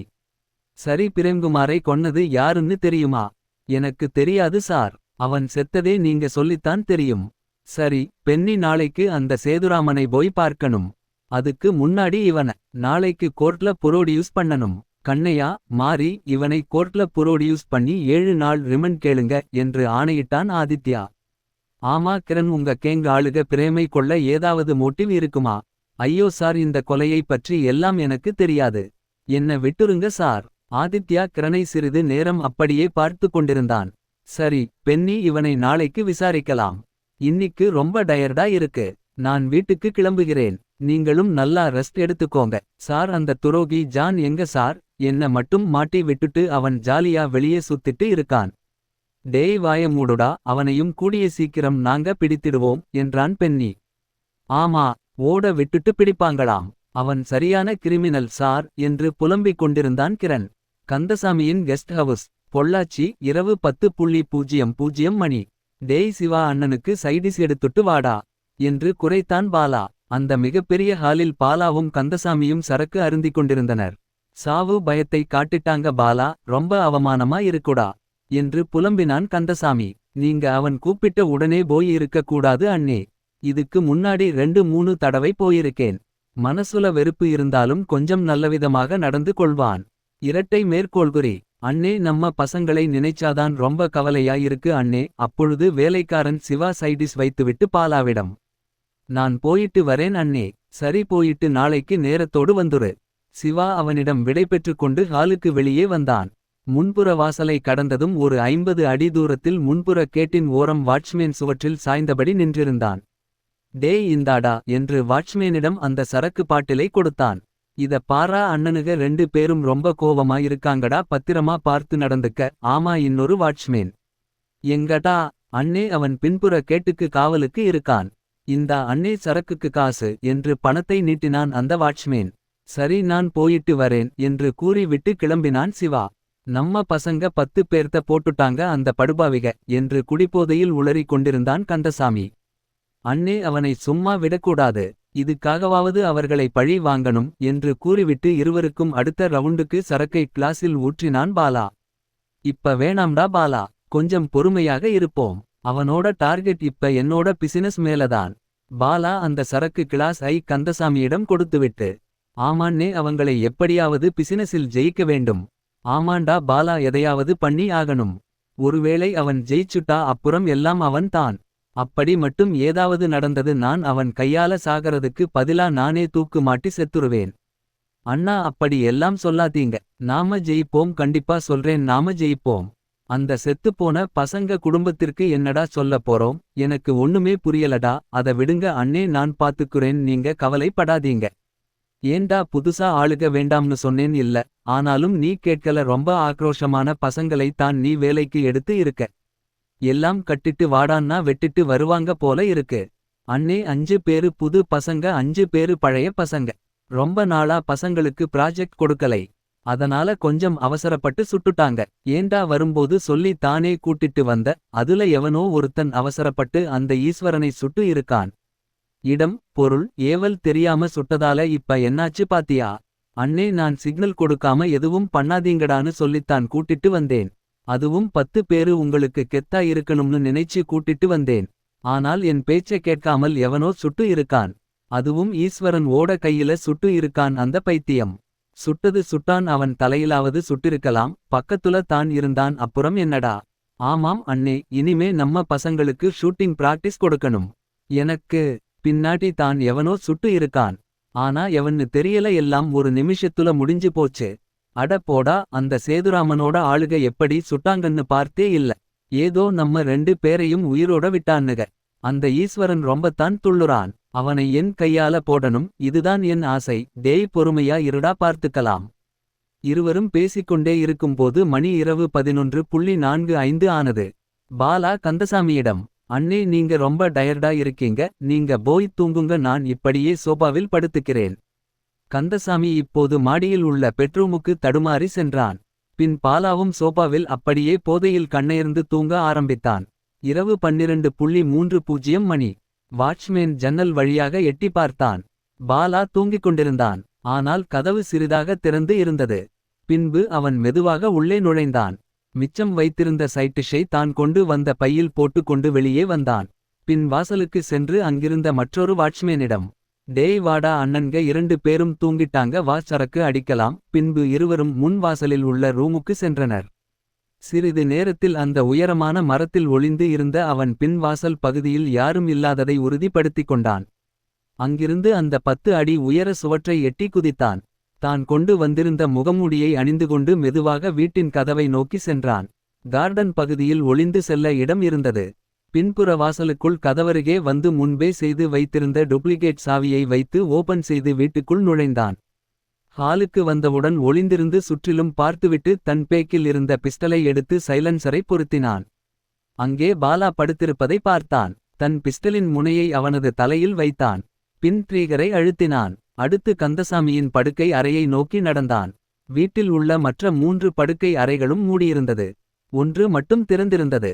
அதில் கந்தசாமி போதை மயக்கத்தில் குரட்டை விட்டு உறங்கிக் கொண்டிருந்தான். தன் வெறி கொண்ட கண்களால் கந்தசாமியை ஒருமுறை பார்த்துவிட்டு நெற்றிப்பொட்டில் பிஸ்டலை வைத்து ட்ரிகரை அழுத்தி கந்தசாமியின் குரட்டையை நிறுத்தினான். தேடல் 7. Kandasamy guest house, Pollachi, October 16, 2020. அந்த வீட்டின் பெட்ரூமில் ராக்கி கந்தசாமியை மோப்பம் பிடித்துவிட்டு வீட்டின் தரைப்பகுதியை மோப்பம் பிடித்தது. பின் வீட்டின் மாடியில் இருந்து கீழே இறங்கி பின் வாசலுக்குச் சென்றது. ராக்கியை ஆதித்யாவும் பென்னியும் பின்தொடர்ந்தனர். பின் வாசல் கதவு பூட்டியிருந்தது. அதை திறந்தவுடன் ராக்கி நேராக கார்டன் பகுதியை கடந்து 10 அடி சுவற்றை பார்த்து கத்தியது. சஸ்பெக்ட் இந்த சுவற்றை ஏறி குதித்து பின் வாசல் கதவை ஏதோ ஒரு டூப்ளிகேட் சாவி போட்டு திறந்து உள்ளே வந்து இருக்கான். அதற்கு அப்புறம் பாலாவையும் வீட்டின் பெட்ரூமுக்கு போய் கந்தசாமியையும் துப்பாக்கியால் சுட்டுக் கொன்று இருக்கான். அப்புறம் வந்த வழியிலேயே திரும்ப போயிருக்கான் என்று கூறினான் ஆதித்யா. கமிஷனர் அலுவலகம். வாங்க Aditya, Benny, what a bad day என்று வரவேற்றார் விஸ்வநாத். ஆதித்யாவும் பென்னியும் கமிஷனர் விஸ்வநாத்க்கு சல்யூட் அடித்துவிட்டு, it's a bad day sir, உடனடியா இப்ப சேதுராமனை விசாரிச்சு ஆகணும். இந்த 3 கொலைகளுக்கும் ஆப்போசிட் பார்ட்டி சேதுராமனும் அவனோட கேங்கும் தான். சோ உங்களோட இன்வெஸ்டிகேஷனை ஸ்டார்ட் பண்ணுங்க. ஆனா இதுல ஒரு நல்ல விஷயம் என்னன்னா, ஊர்ல ஒரு கருப்பு ஆடு செத்துருச்சு. கொஞ்ச குற்றங்கள் குறையும். ஆனாலும் இந்த சேதுராமனை புடிச்சிட்டா இந்த இடம் சுத்தமாகிவிடும். ஆனால் அது அவ்வளவு சுலபம் இல்லை. Yes sir. அவருக்கு எதிராக ஒரு ஸ்ட்ராங்கான எவிடன்ஸ் கலெக்ட் பண்ணனும். You are right Adhi, let's do it. புறப்பட்டனர். தேடல் 8. ஆதியும் பென்னியும் விஸ்வநாத்திடம் விடைபெற்றுக் கொண்டு சேதுராமனை சந்திக்க. சேதுராமனின் இல்லம். காளப்பட்டி, அக்டோபர் 16, 2020. ஐயா, உங்கள பாக்க போலீஸ் அதிகாரிகள் வந்து இருக்காங்க என்று கூறினான் அந்த வேலைக்காரன். அவங்களை வர சொல்லுப்பா என்று சொல்லிவிட்டு ஈஸ்வரனிடம், டேய், எது பேசினாலும் கவனமா பார்த்து பேசு, அதிகமா பேசாதே. எல்லாத்தையும் நான் பார்த்துக்கிறேன் என்றுரைத்தான் சேதுராமன். சரிங்க அண்ணே. ஆதித்யாவும் பென்னியும் ஹாலுக்குள் நுழைந்தனர். வாங்க ஆதித்யா, உட்காருங்க. ஆதியும் பென்னியும் அவரவர் சோபாவில் அமர்ந்தனர். ஆதி சுற்றும் முற்றும் அந்த பெரிய ஹாலை பார்த்தான். என்ன சாப்பிட்றீங்க Aditya? Tea, coffee, cool drinks. Water மட்டும் போதும் என்றுரைத்தான் பென்னி. சேதுராமனும் ஆதித்யாவும் ஒருவரை ஒருவர் சிறிது நேரம் பார்த்து கொண்டிருந்தனர். என்ன ஆதித்யா, என்ன விஷயமா வந்திருக்கீங்க? உங்களுக்கு தெரியாதா, உங்க நீண்ட நாள் நண்பர் கந்தசாமி கொலை விஷயமா உங்ககிட்ட கேள்விகள் சில கேட்கணும். கேள்விப்பட்டேன். ரொம்ப வருத்தமாக தான் இருக்கு. என்ன கேள்விகள் வேண்டுமானாலும் கேளுங்கள். அவரும் நீங்களும் தான் பரம விரோதிகள். நீங்க தான் அவரை கொலை பண்ணி இருக்கணும். சேதுராமன் சிறிது நேரம் ஆதியை முறைத்துவிட்டு, பரவையில்லை, நேராக விஷயத்துக்கு வந்துட்டீங்க என்று கூறிவிட்டு வாய் விட்டு சிரித்தான். இதோ பாருங்க ஆதி, அவனை கொல்லணும்னா எப்பவோ கொன்னு இருப்பேன். என்னோட வருத்தமெல்லாம் அவனை பிசினஸ்ல தோற்கடிக்க முடியாததை எண்ணித்தான். கடைசியாக கந்தசாமியை எப்போ பார்த்தீங்க? அவன்தான் என்னை சந்தித்து விட்டு போனான். நேத்துதான் என் கம்பெனில நாங்க 2 பேரும் மீட் பண்ணினோம். நீங்க 2 பேரும் என்ன பேசிக்கிட்டீங்க? அவங்க ஆளை நாங்க கொலை பண்ணிட்டோமாம். அவனோட பிசினஸ்ல நாங்க தலையிடுறோமாம். தேவையில்லாம வந்து எங்களை மிரட்டிட்டு போக வந்தான். அதான் அவரை கொலை பண்ணிட்டீங்களா? நோ மிஸ்டர் ஆதி, அவனை முடிக்கணும்னா நேத்தே அவன முடித்து இருப்போம். அது மட்டும் இல்ல, நாங்க முடிகிறது எப்போதும் தடயம் இல்லாமல் இருக்கும். இப்படி செஞ்சு எங்களுக்கு பழக்கம் இல்லை. ஈஸ்வரன் சேதுராமன் சொன்னதை பார்த்து சிரித்தான். நீங்க பண்றது எல்லாமே எவிடன்ஸ் இல்லாம தான் பண்ணுவீங்கன்னு தெரியும் மிஸ்டர். சேதுராமன். ஈஸ்வரனின் சிரிப்பு அடங்கியது. கூடிய விரைவில் உங்களை வந்து பார்க்கிறேன். ஒரே நிமிடம். மிஸ்டர் ஆதி, நான் ஏற்கனவே சொன்னதுதான், முடிஞ்சா எவிடன்ஸை கலெக்ட் பண்ணுங்க. உங்களால முடியாது. ஏன்னா இந்த கொலைகளை நாங்க பண்ணல ஆதி. சரியுங்களுக்கும் கந்தசாமிக்கும் என்னதான் பிரச்சனை? இது அண்ணனோட பர்சனல் பிராப்ளம் என்றான் ஈஸ்வரன். விடு ஈஸ்வரா. சிறிது நேரம் கழித்து, 3 வருஷத்துக்கு முன்னாடி வரைக்கும் அவன் என் கூட தான் இருந்தான். சொந்த தம்பி மாதிரி. நான் எந்த விஷயத்தில் இறங்கினாலும் அவன்கிட்ட ஆலோசித்து தான் இறங்குவேன். அந்த அளவுக்கு ஒன்னா இருந்தோம். ஆனா அவனுக்கு பணத்தாசை வந்துருச்சு. தனியா செயல்பட ஆரம்பித்தான். என்னை போட்டியா பார்த்தான். ஆனா அவனுக்கு என்ன தவிர வேற பெரிய விரோதிகள் யாரோ இருக்காங்க என்று கூறிய சேதுராமன் சிறிது அவனுக்காக வேதனைப்பட்டான். மிஸ்டர் ஆதி, நீங்க எப்படியாவது அவனை பிடிக்கணும். இல்லைனா நான் பிடிப்பேன். கூடிய விரைவில் கொலையாளி யார்னு நான் கண்டுபிடிப்பேன். Thanks for the support. ஆதியும் பென்னியும் சேதுராமனின் இல்லத்திலிருந்து கிளம்பினார். சிறிது தூரத்தில் செல்லும்போது அந்த ரிசீவரை ஆன் செய்தான் ஆதித்யா. ஹெட்செட்டை எடுத்து காதில் மாட்டி அவர்கள் பேசுவதை கேட்டான். அண்ணே, என்ன ஒரே யோசனையாக இருக்கீங்க என்று கேட்டான் ஈஸ்வரன். இல்லடா ஈஸ்வரா, ரொம்ப கவலையா இருக்கு. நேத்துதான் அவனை பார்த்தேன். அவனும் நம்மகிட்ட சவால் விட்டுட்டு போனான். ஆனா இன்னைக்கு அவன் உயிரோடு இல்லை. சரி விடுங்க அண்ணே. ஆனா யார் அவர்களை கொலை பண்ணி இருப்பாங்க? ஆமாண்டா, எனக்கு ஒன்னும் புரியல. அவனோட முக்கியமான எதிரிகள் நம்ம தான். நம்மளுக்கு அவன் எதிரி. இப்படி இருக்க யார் கொலை செய்திருப்பா? ஒருவேளை இது போலீஸோடா என்கவுண்டரா இருக்குமோ? ஆமாம் அண்ணே, கண்டிப்பா இது போலீஸ் வேலையா தான் இருக்கும். என்கவுண்டர் பண்ணிட்டு இப்ப இங்க வந்து விசாரணை பண்ற மாதிரி நாடகம் ஆடுறாங்க. இப்படி இருக்கலாம் ஈஸ்வரா. ஒருவேளை போலீஸ் என்கவுண்டர் பண்ணி இருக்கலாம். இல்லேன்னா வேற யாராவது கூட கொலை பண்ணி இருக்கலாம். நாம உடனடியாக கண்டுபிடிக்க வேண்டும். கண்டிப்பா அண்ணா, இதை கண்டுபிடிக்க உடனே ஆள் அனுப்புறேன். ஆதி தனது காதுகளில் இருந்த ஹெட்செட்டை கழட்டினான். என்ன பென்னி, இவனுக தான் கொலை பண்ணி இருப்பாங்கன்னு பார்த்தா இவங்க நம்மளையே சந்தேகப் படுறாங்க. சிறிது யோசித்துவிட்டு, பென்னி, நாம 2 டீமா பிரிவோம். நமக்கு 2 சஸ்பெக்ட் ஓகே. ஒரு டீம் சேதுராமன பத்தி இன்னும் டீடைல்ஸ் கலெக்ட் பண்ணனும். இன்னொரு டீம் அந்த கந்தசாமியோட கூட இருக்கிறவங்க. யாராவது சொத்துக்காக கொலை பண்ணி இருப்பாங்கன்னு வச்சுக்கலாம். அவங்க நெருங்கிய உறவினர்கள், மனைவி, குழந்தைகள், அண்ணன், தம்பி, பிரண்ட்ஸ், மனைவியின் சொந்தங்கள், இப்படி எல்லார்த்தோட டீடைல்ஸ் கலெக்ட் பண்ணுங்க. பேக்ரவுண்ட் செக் பண்ணுங்க. Okay sir. எனக்கு ஒரு டவுட். வேற யாராவது லோக்கல் திருடன் வீட்டில் ஏதாவது திருடிட்டு போகலாம்னு வந்து பயத்தினால் இந்த கொலை சம்பவம் நடந்திருக்கலாம் இல்லையா? நோ பென்னி, அது தான் இல்ல. கொலையாளி அவங்கள கொல்லணும் என்ற முடிவில் தான் வந்திருக்கான். அவனுக்கு வீட்டைப் பத்தி எல்லாமே நல்லா தெரிஞ்சிருக்கு. சரியா வாட்ச்மேன் இல்லாத சமயத்தில் வந்து இருக்கான். எல்லாத்துக்கும் மேல அது கெஸ்ட் ஹவுஸ், அங்க என்ன இருக்கு பென்னி? அதுவும் இல்லாம வேற எதுவும் திருட்டு போன மாதிரி தெரியல. You are right. நீங்க சொன்ன மாதிரி டீம் ரெடி பண்ணிடுறேன். ஓகே பென்னி, வண்டிய போலீஸ் ஸ்டேஷனுக்கு விடுங்க. நாம எல்லாரும் இப்போ ஒரு மீட்டிங் போட்டாகணும். இந்த கேஸை சீக்கிரமா முடிச்சு ஆகணும். தேடல் 9. சிங்காநல்லூர் காவல் நிலையம். அக்டோபர் 16, 2020, 5 மணி. ஆதித்யா தன் சிகரெட்டை கீழே போட்டு காலால் மிதித்து விட்டு காவல் நிலையத்திற்குள் சென்றான்.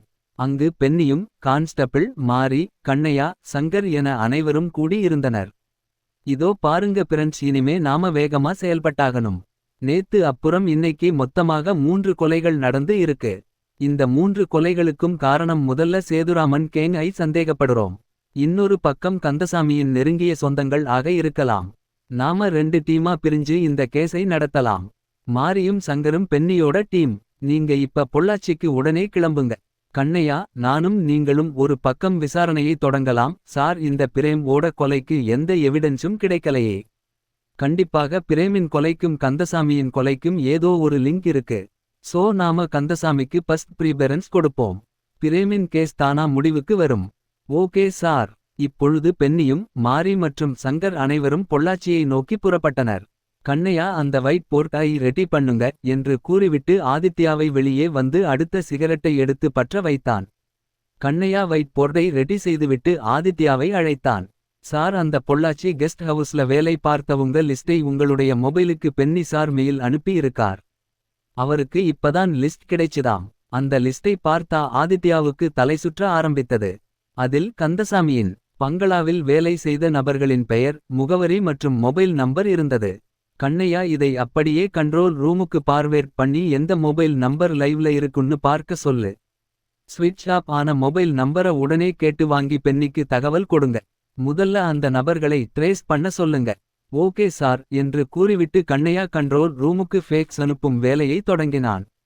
மறுபுறம் ஆதித்யா அந்த பெரிய வைட் போர்டில் கொலை செய்யப்பட்டவர்களின் பெயர் மற்றும் விவரங்களை எழுத ஆரம்பித்தான்.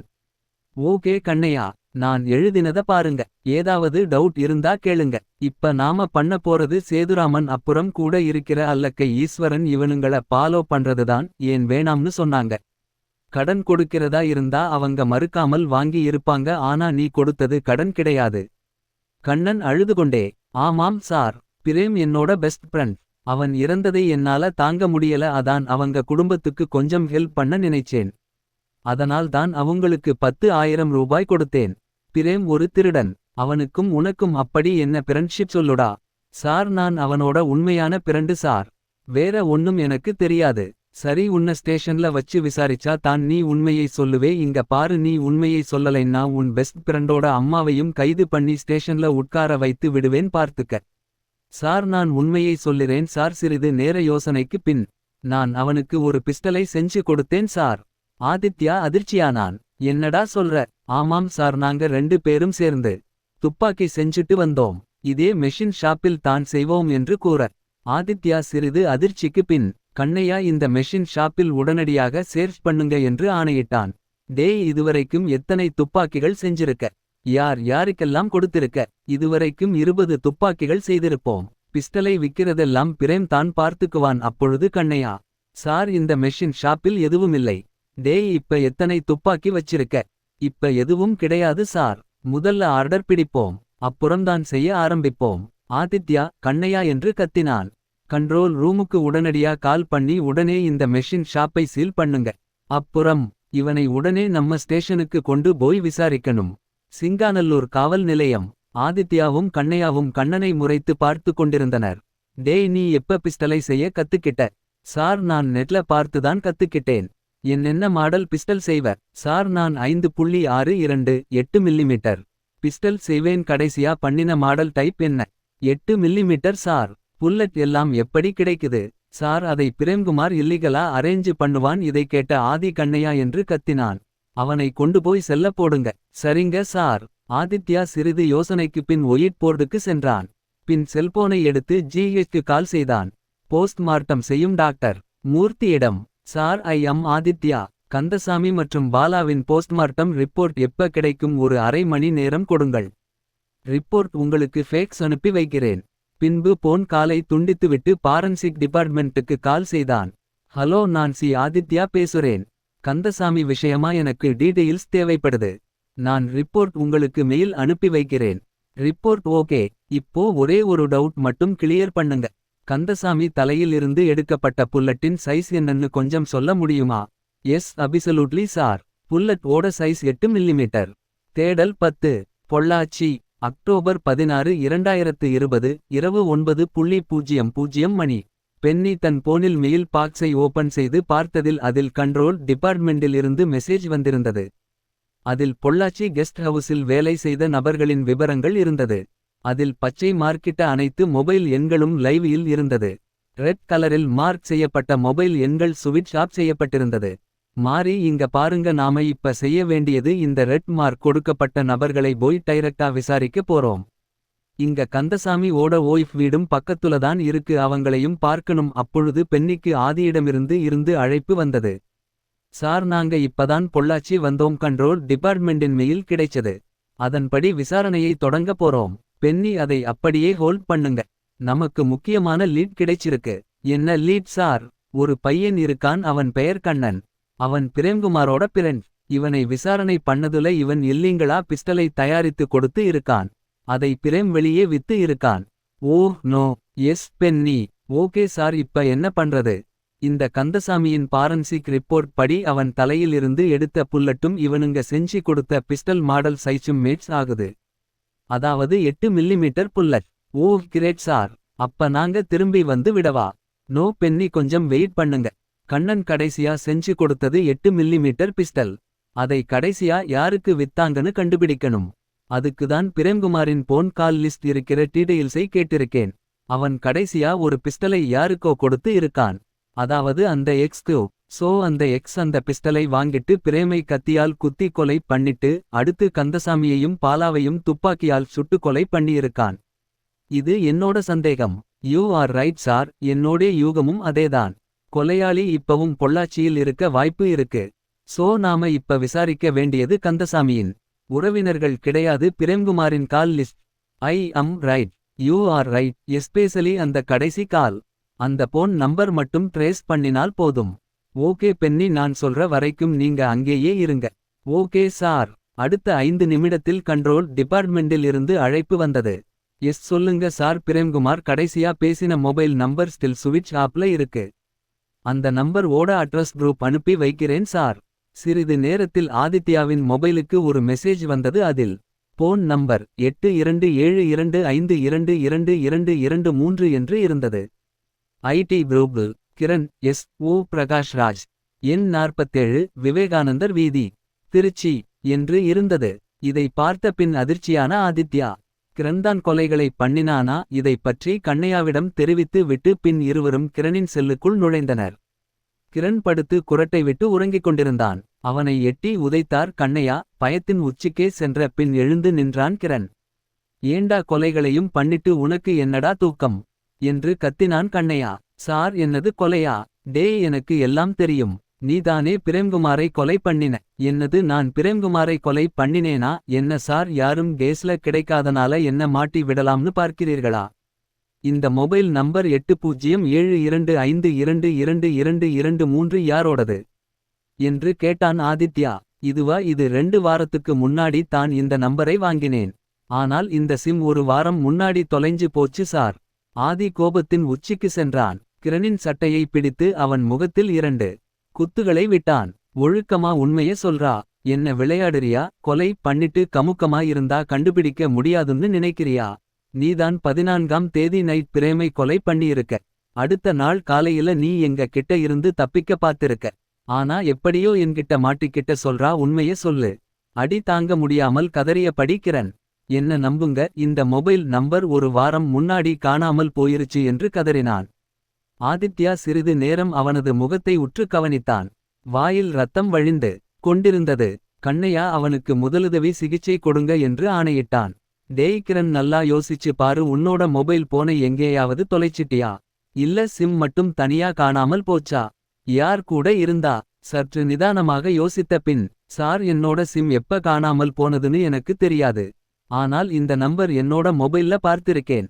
சார் கடைசியா எனக்கு வந்த கால் இந்த நம்பர் தான். ஆதித்யா உடனே தன் டேபிளுக்கு சென்று சேகரித்து வைத்த கிரணின் உபகரணங்களை எடுத்தான். பின்பு மொபைல் போனை எடுத்தான். பின் நம்பர் கேட்டது. கிரணிடம் சென்று பாஸ்வேர்டை நீக்கச் செய்து அவனது ரீசன்ட் கால் லிஸ்டை பார்த்தான். கடைசியாக அக்டோபர் 15 2020 இல் காலை 9:00க்கு 8:0725222223 என்ற எண் இருந்தது.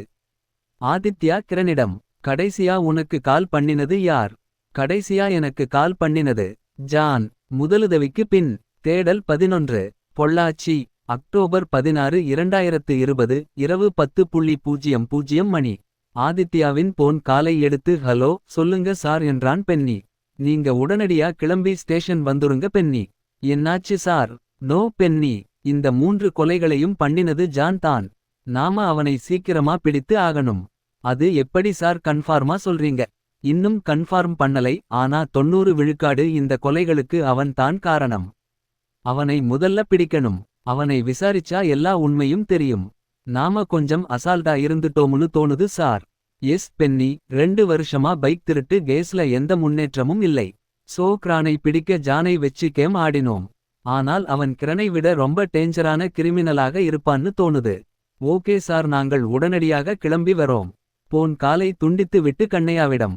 ஜானை நீங்க அன்னைக்கு வேவு பார்க்கும் போது அவன் எப்பயாவது ரூமை விட்டு வெளியே வந்தானா?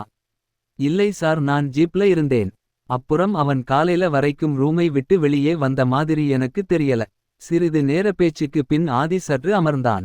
நாட்காலியில் சாய்ந்து சிறிது யோசித்தான். பின்பு ஸ்டேஷனுக்கு வெளியில் சென்று அவன் பாக்கெட்டில் வைத்திருந்த கடைசி தம்மை எடுத்து பற்ற வைத்தான். ஹோப்ஸ் காலேஜ் பகுதி, அக்டோபர் 17 2020 காலை 8 மணி.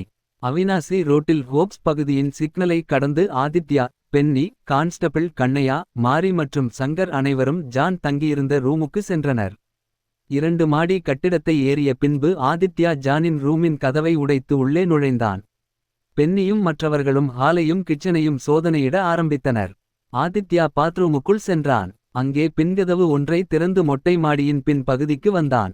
அங்கிருந்து அடுத்த வீட்டின் மொட்டை மாடி அருகில் இருந்தது. ஆதித்யா பென்னியை அழைத்தான். என்ன சார், இங்க பாரு பென்னி. ஆதித்யா சுவற்றின் மீது ஏறி ஒரே தாவலில் அடுத்த வீட்டின் மொட்டை மாடிக்கு சென்றான். பென்னியும் ஏறி குதித்தான். பின் இருவரும் அடுத்தடுத்த வீடுகளில் தாவி குதித்து பின் ஒரு வீட்டின் மாடியில் இருந்து கீழே இறங்கி வந்தனர். யார் நீங்க, எங்க வீட்டு மாடியில் இருந்து வரீங்க என்று அந்த பெண் கேட்டாள். பயப்படாதீங்க, நாங்க போலீஸ் என்று பதில் அளித்தபடி ஆதித்யாவும் பென்னியும் அடுத்த தெருவுக்கு வந்தனர். அப்படியே இரக்கமாக சென்ற அந்த ரோட்டின் இறுதியில் ஒரு பள்ளத்தாக்கு. அங்கே இளம் ஆண்களும் பெண்களும் டைடல் பார்க்குக்கு ஷார்ட் கட்டில் வேலைக்கு சென்று கொண்டிருந்தனர். அந்த பாதையின் இறுதியில் ரயில்வே டிராக் பகுதிக்கு வந்தனர். சிறிது தூரம் நடந்த பின், இங்கே தான் பிரேம்குமார் கொலை செய்யப்பட்டு கிடந்தான் இல்லையா பென்னி என்று கேட்டான் ஆதித்யா. ஆமாம் சார். அப்ப ஜான் ரூமிலிருந்து இந்த இடத்திற்கு ஈஸியா வர வாய்ப்பு இருக்கு. எஸ் சார், ஜான் தான் பிரேமை கொலை பண்ணி இருக்கணும். எஸ் பென்னி, ஜான் பிரேமை கொலை பண்ணிட்டு அவன் பேக்கை எடுத்திட்டு ரூமுக்கு போய் தூங்கியிருக்கான். பின் ஜான் கண்ணையாவுக்கும் மாரிக்கும் ரூம்ல இருந்த மாதிரி போக்கு காட்டி இருக்கான். அதுக்கப்புறம் அந்த கிரனுக்கு போன் பண்ணி இருக்கான். போலீஸ் உன்னை துரத்ததுன்னு அவனை ஓடவிட்டு அவன் தப்பித்து போறான்னு நம்மளையும் திசை மாற்றி விட்டு இருக்கான். நாம என்ன பண்ணினோம்? கிரனை சேஸ் பண்ணினோம். அதுலயே நேரம் வீணாகி போயிருச்சு. நம்ம பார்வை முழுசா கிரண் பக்கம் திருப்பி விட்டுட்டு அவன் கந்தசாமியும் பாலாவையும் கொலை பண்ணி இருக்கான். அவன் ஸ்மார்ட்டா கேம் விளையாண்டு இருக்கான். எஸ் சார், ஆனால் இவ்வளவு பேர்த்த கொலை செய்ய ஜானுக்கு அப்படி என்ன மோட்டிவ் இருக்கும்? அதை கிரணிடம் விசாரிச்சு தெரிஞ்சுக்கலாம் பென்னி. சிங்காநல்லூர் காவல் நிலையம், அக்டோபர் 17 2020 காலை 9:00 மணி. என்ன சார், இன்னும் அந்த ஜானை பிடிக்கலையா? எப்படி பிடிப்பாங்க? அவன் ஒரு நம்பிக்கை துரோகி, பக்கா கிரிமினல். அவன் எனக்கு இப்படி துரோகம் பண்ணுவான்னு நான் நினைச்சு கூட பார்க்கலை. அவனை பிடிக்கிறத விட்டுட்டு சும்மா என்னையே கேள்வி கேட்டுக்கிட்டு இருக்கீங்க என்றான் கிரண். இதோ பார்க்கிறன், இதுக்கு மேல ஏதாவது பேசினா உன் மூஞ்சியை உடைச்சு தொங்கவிட்டுருவேன். எனக்கு ஜானை பத்தி எல்லாமே தெரிஞ்சாகணும். அவனும் நீயும் தான் கிளாஸ்மேட். சோ உனக்கு அவனை பத்தி நல்லா தெரிஞ்சு இருக்கும். அவனை பத்தி சொல்லு. சார், நாங்க அந்த அளவுக்கு ஃப்ரெண்ட்ஸ் கிடையாது, வெறும் கிளாஸ்மேட் மட்டும்தான். சரி, அவன் கிளாஸ்ல எப்படி நடந்து கொள்வான்? சார், நானும் அவனும் CIT காலேஜ்ல மெக்கானிக்கல் டிபார்ட்மெண்ட். அவன் ஒரு ஸ்மார்ட்டான பையன். முதல் வருஷத்துல எல்லாம் ஜாலியாகத்தான் இருந்தான். 2வது வருஷத்துல ஒரு பொண்ணு அவன லவ் பண்ணினா. 2 பேரும் ஒன்னாதான் எப்பவும் சுத்துவாங்க. அதுக்கப்புறம் 5வது செமஸ்டர்ல அவன் கிளாஸுக்கு வரவே இல்லை. அப்புறம் ஒரு நாள் வந்தான். ஆளே மாறி இருந்தான். மூஞ்சியெல்லாம் தாடியோட நிறைய முடி விட்டிருந்தான். அவங்க அம்மா ஏச்சோடி கிட்ட வந்து அழுது புலம்பினார்கள். அட்டெண்டன்ஸ் ப்ராப்ளம்னால அவனை பரீட்சை எழுத அனுமதிக்கலை. அப்புறம் ஒரு வழியா ஏச்சோடி எக்ஸாம் எழுத அனுமதி கொடுத்தார். ஆனாலும் அது வரைக்கும் அரியர்ஸ் வைக்காத ஜான் அந்த செம்ல எழுதின எல்லா பேப்பரிலும் அரியர்ஸ். மத்த பசங்க கூட எப்பவும் பேசவே மாட்டான். அவனோட லவ்வரை பிரேக்க பண்ணிட்டான். அதுக்கப்புறம் தான் எங்களுக்கு அந்த விஷயம் தெரியவந்தது. அவங்க அக்கா தற்கொலை பண்ணிட்டாங்கன்னு. அப்புறம் கடைசியா காலேஜ் முடிய போற சமயத்துல ஜானுக்கு 10 அரியர்ஸ் இருந்தது. அதுக்கப்புறம் நான் அவனை பார்க்கவே இல்லை. கடைசியா 10 மாதம் முன்னாடி தான் அவனை பார்த்தேன். சரி, இந்த காலேஜ் முடிஞ்சதுக்கு அப்புறம் நீ முதல்ல அவனை பார்த்தியா இல்லை அவன் உன்னை முதல்ல வந்து பார்த்தானா? எதுக்கு இப்படி கேக்குறீங்க? ஒரு காரணமாகத்தான். சிறிது யோசனைக்கு பின் கிரண், அவன்தான் என்னை முதல்ல பார்த்தான். அவங்க அக்கா ஏன் தற்கொலை பண்ணினாங்கன்னு தெரியுமா? இல்லை, அது எனக்கு தெரியாது. அவங்க பேரண்ட்ஸ் யாராவது இருக்காங்களா? அவன் அம்மா மட்டும்தான். காலேஜ் படிக்கும்போது அவன் சவுரிபாளையத்தில் இருந்து வருவான். வேற எதுவும் எனக்கு தெரியாது. தேங்க்ஸ் ஃபார் தா கோஆபரேஷன் கிரண். தா. பின்பு ஆதியும் பென்னியும் சிட் காலேஜ்க்கு சென்றனர். பென்னி ஆபீஸ்க்கு சென்று ஜானின் முழு தகவல்களையும் வாங்கினான். அந்த சீட்டை ஆதித்யாவிடம் நீட்டினான். அதில் எண் 1 கீழ் 20 எஃப் நேதாஜி நகர், சவுரிபாளையம் என்று இருந்தது. ஆதியும் பென்னியும் உடனே கிளம்பினார். சவுரிபாளையம். அக்டோபர் 17, 2020 மதியம் 12:00 மணி. அந்த வீட்டின் கதவு தட்டும் சத்தம் கேட்டு 15 வயது பெண் வெளியே வந்தாள். வீட்ல பெரியவங்க யாராவது இருக்காங்களா என்று கேட்டான் ஆதித்யா. அப்பா, போலீஸ் வந்து இருக்காங்கப்பா என்று கத்தியபடியே வீட்டுக்குள் சென்றாள். வீட்டின் உரிமையாளர் ஆதித்யாவையும் பென்னியையும் வீட்டின் உள்ளே அழைத்தார். அவரது மனைவி அவர்களுக்கு தண்ணீரை கொடுத்தார். என் பெயர் ஆதித்யா. சிங்காநல்லூர் காவல் நிலையத்தில் ஆக இருக்கேன். இவர் என்னோட அசிஸ்டன்ட் பென்னி என்று கூறினான் ஆதித்யா. என்ன விஷயமா வந்திருக்கீங்க சார்? கொஞ்ச வருஷத்துக்கு முன்னாடி ஜான்னு ஒரு பையன் குடியிருந்தான் இல்ல, அவன பத்தி தெரிஞ்சுக்கணும். சிறிது யோசனைக்கு பின் ஆமாங்க சார். 7 வருஷத்துக்கு முன்னாடி, அதாவது 2013ல தான் ஜான். அப்புறம் அவங்க அம்மா மேரி பெர்னாண்டஸும் எங்க வீட்டுக்கு வாடகைக்கு வந்தாங்க. அவங்கந்த வருஷம் கிறிஸ்மஸ்க்கு அவங்க கேரளாவுக்கு வரலை, கோயம்புத்தூரில் இருந்துட்டாங்க. ஜெசிகாவுக்கு அப்ப 4 வயசு இருக்கும். மாமா, இந்த டெரஸ் எப்படி இருக்கு என்று கேட்டாள் ஜெசிகா. சூப்பரா இருக்கு செல்லம் என்று பதிலளித்தான் ஜான். எனக்கு என்ன கிப் மாமா வச்சிருக்கா? அது சர்ப்ரைஸ். நாம பிரேயர் பண்ணிட்டு விளையாட போலாம், சரியா? குட்டிமா, இங்க வா, நாம சர்ச்சுக்கு போகலாம். மேரி, ஜெசிகா, ஜெனிஃபர் மற்றும் ஜான் அனைவரும் கிறிஸ்துமஸ் தினத்தின் பிரேயர்காக சர்ச்சுக்குள் சென்றனர். மதியம் பிரேயர் முடிந்தவுடன் அனைவரும் உணவு அருந்தினர். மாமா, எனக்கு ஐஸ்கிரீம் வேணும் மாமா என்று கேட்டாள் ஜெசிகா. வாங்கி தரேன்டி செல்லம் என்று ஆசைவார்த்தை கூறினான்.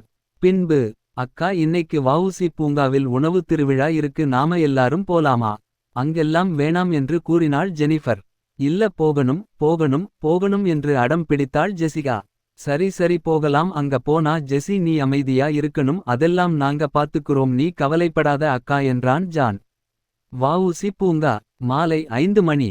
ஐயா ஜாலி என்று கத்திக் கொண்டிருந்தாள் ஜெசிகா. ஜெனிஃபரும் ஜானும் திருவிழா நடைபெறும் அரங்கத்தின் நுழைவாயிலில் டிக்கெட் பெற்றுக்கொண்டனர். பாட்டுகளின் சத்தம் காதை பிளந்தது.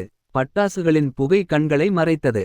குழந்தைகளில் இருந்து பெரியவர்கள் வரை பல முகங்கள் தென்பட்டன.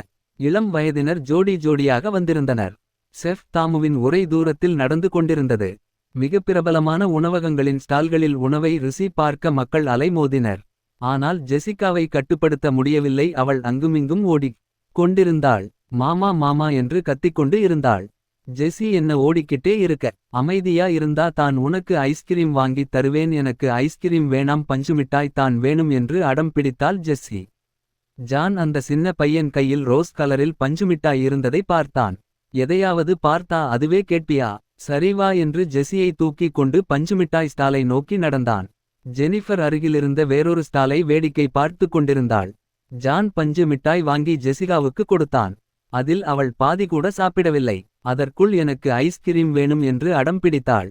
முதல்ல இதை சாப்பிடு, அப்புறம் ஐஸ்கிரீம் வாங்கித் தரேன் என்றான் ஜான். கோபம் வந்தது. ஜெசி கொஞ்சம் சாப்பிட்டுவிட்டு பஞ்சுமிட்டாய் கையை கீழே போட்டாள். ஜானுக்கு உடனே, ஏன் அதை கீழே போட்ட என்று கேட்டு லேசாக ஜெசிகா கன்னத்தில் அடித்தான். ஜெசி உடனே அழ ஆரம்பித்தாள். பின்பு ஜான் சமாதானம் செய்து, சரி வா, நான் உனக்கு ஐஸ்கிரீம் வாங்கி தரேன் என்று சொல்லி அவளை தோளில் சுமந்து கொண்டான். அக்கா, நான் ஐஸ்கிரீம் வாங்க போறேன், உனக்கு ஏதாவது வேணுமா?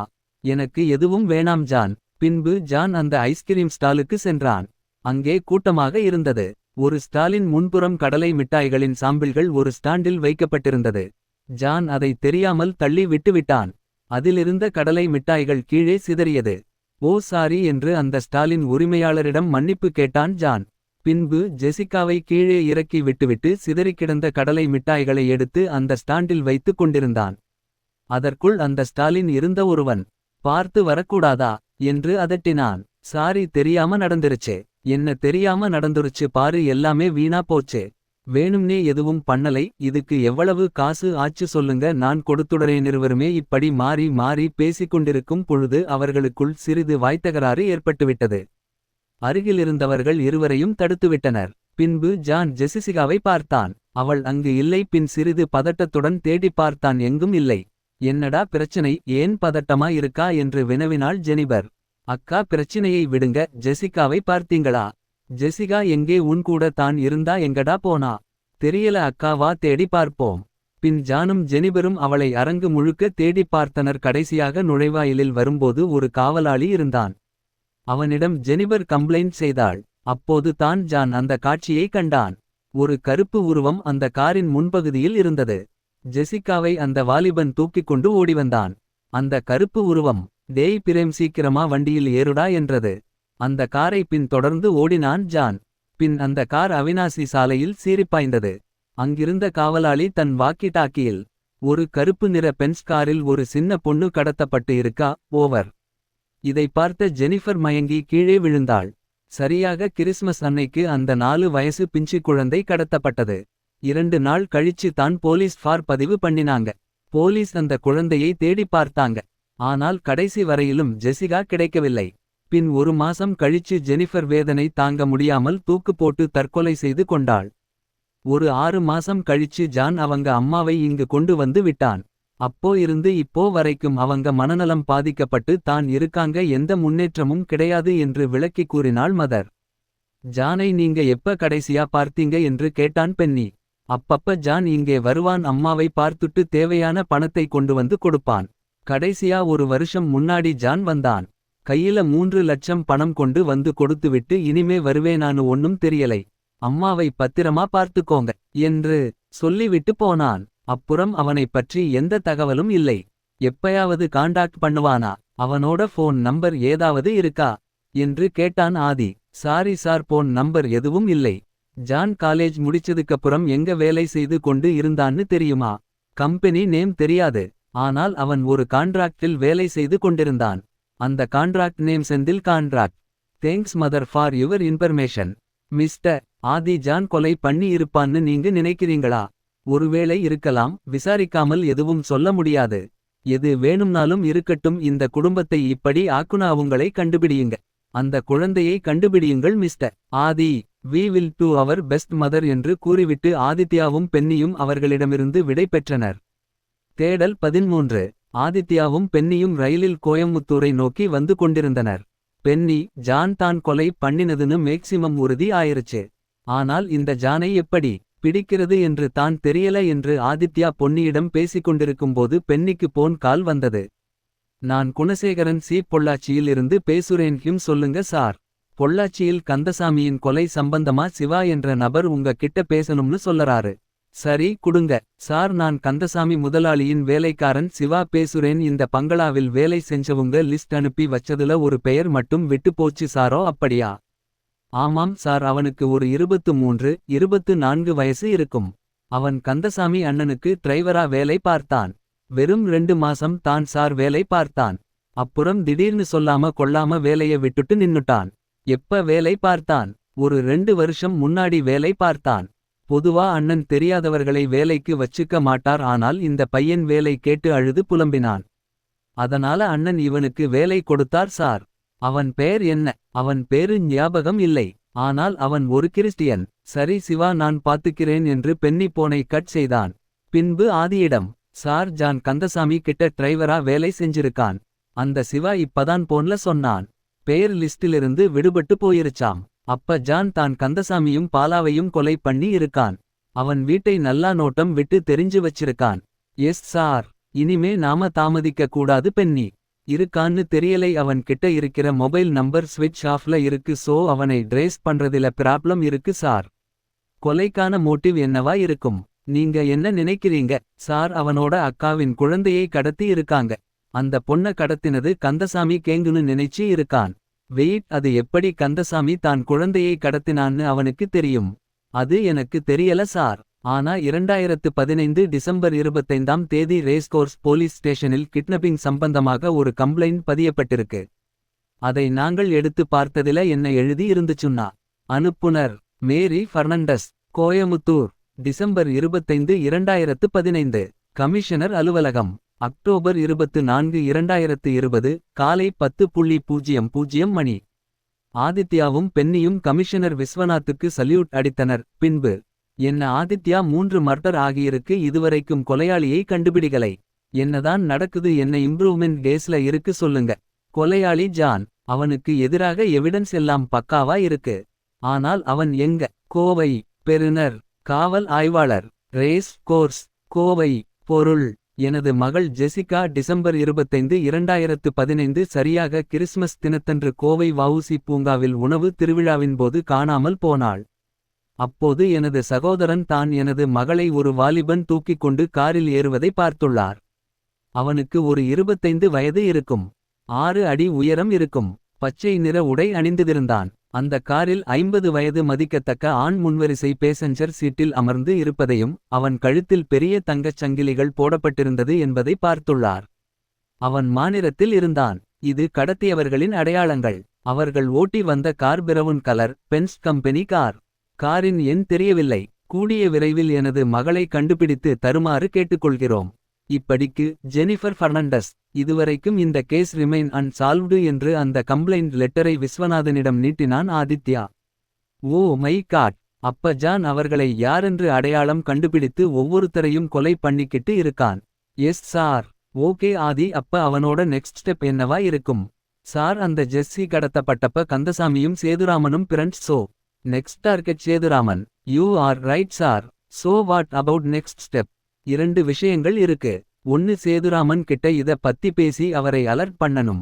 இரண்டாவது விஷயம், சேதுராமனுக்கு எதுவும் தெரியாம அவனை ஃபாலோ பண்ணி அந்த ஜானை பிடிக்கணும். வெரி குட் ஐடியா ஆதி. ஃபர்ஸ்ட் ஐடியா எனக்கு ஓகேன்னு தோணலை. சேதுராமனை அலர்ட் பண்றதுக்கு அவன் ஒன்னும் நல்லவன் இல்லை.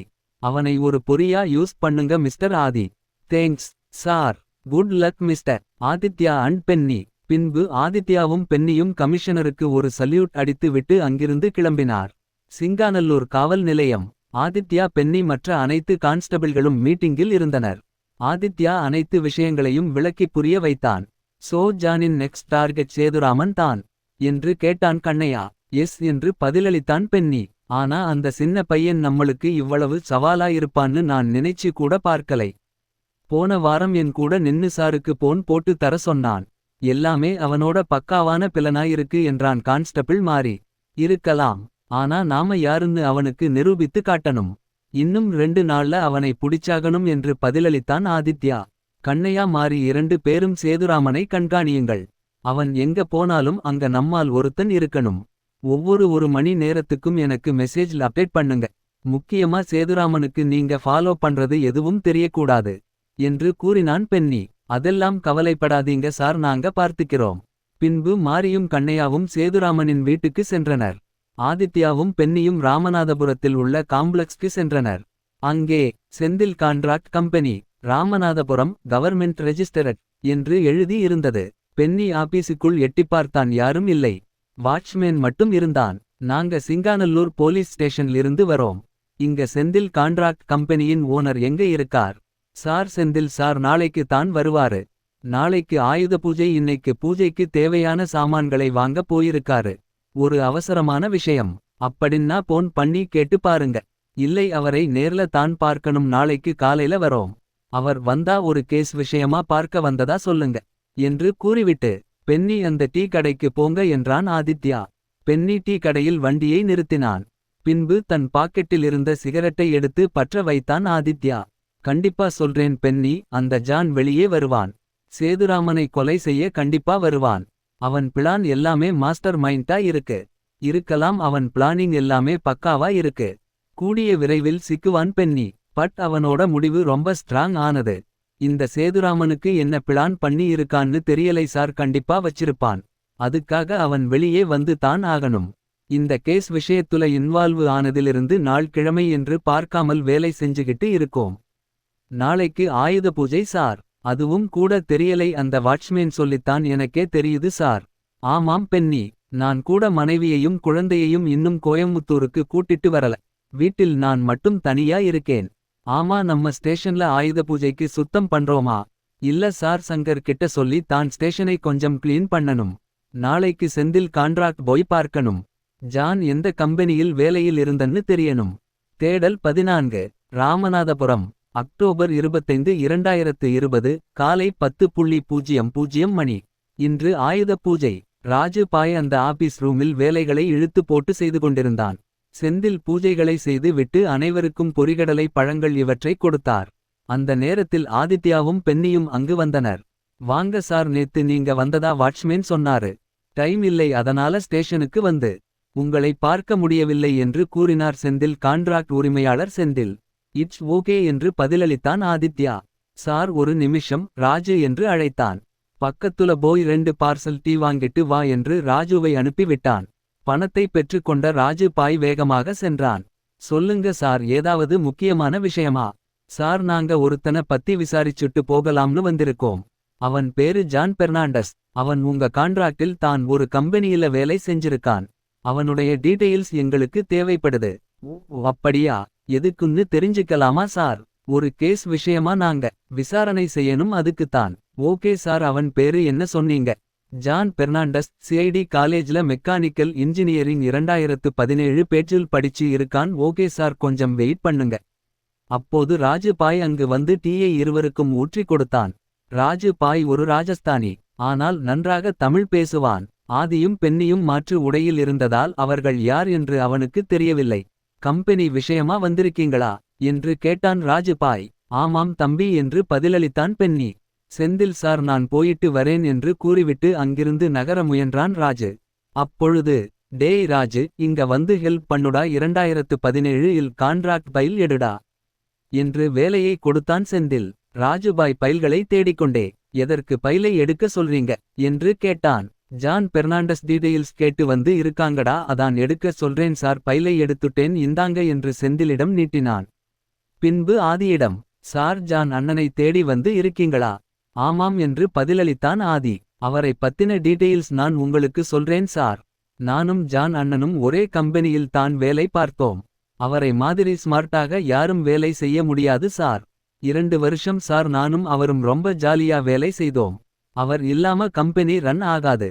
அவர் மெயின்டனன்ஸ் டிபார்ட்மெண்டில் இருந்தாரு. எந்த மெஷின் ஃபால்ட் ஆனாலும் அவர் தான் சரி செய்வார். அவர் தான் கம்பெனியில பெஸ்ட் எம்பிளாயி. நேரம் காலம் பார்க்காம வேலை செய்வார் சார். எங்களுக்கு நிறைய சொல்லித் தருவார். ஆதித்யாவும் பென்னியும் ராஜு பாய் சொல்வதை கேட்டுக்கொண்டிருந்தனர். அவருக்கு தெரியாத வேலையே கிடையாது. அவர்னால கம்பெனி அந்த 2 வருஷத்துல ரொம்ப டெவலப் ஆச்சு. மத்தவங்களுக்கும் நிறைய வேலையை அவர் சொல்லித் தருவார். எனக்கு கூட ஸ்பெக்ட்ரம் மெஷின்ல ஜாபை வச்சு உள்ள என்ன மெட்டீரியல் இருக்குன்னு கண்டுபிடிக்க சொல்லிக் கொடுத்தார். ராஜு பாய் ஜானை பற்றி சொல்லிக்கொண்டே போனான். அது ஸ்பெக்ட்ரம் மிஷின் இல்லை, ஸ்பெக்ட்ரம் அனாலிசிஸ். சரி ராஜு, நீயும் ஜானும் எந்த கம்பெனியில் ஒன்னா வேலை செஞ்சீங்க என்று கேட்டான் ஆதித்யா. போன வருஷம் இதே நாள் ஆயுத பூஜை அன்னிக்கு best employee of the year award owner கிட்டையே வாங்கினார்.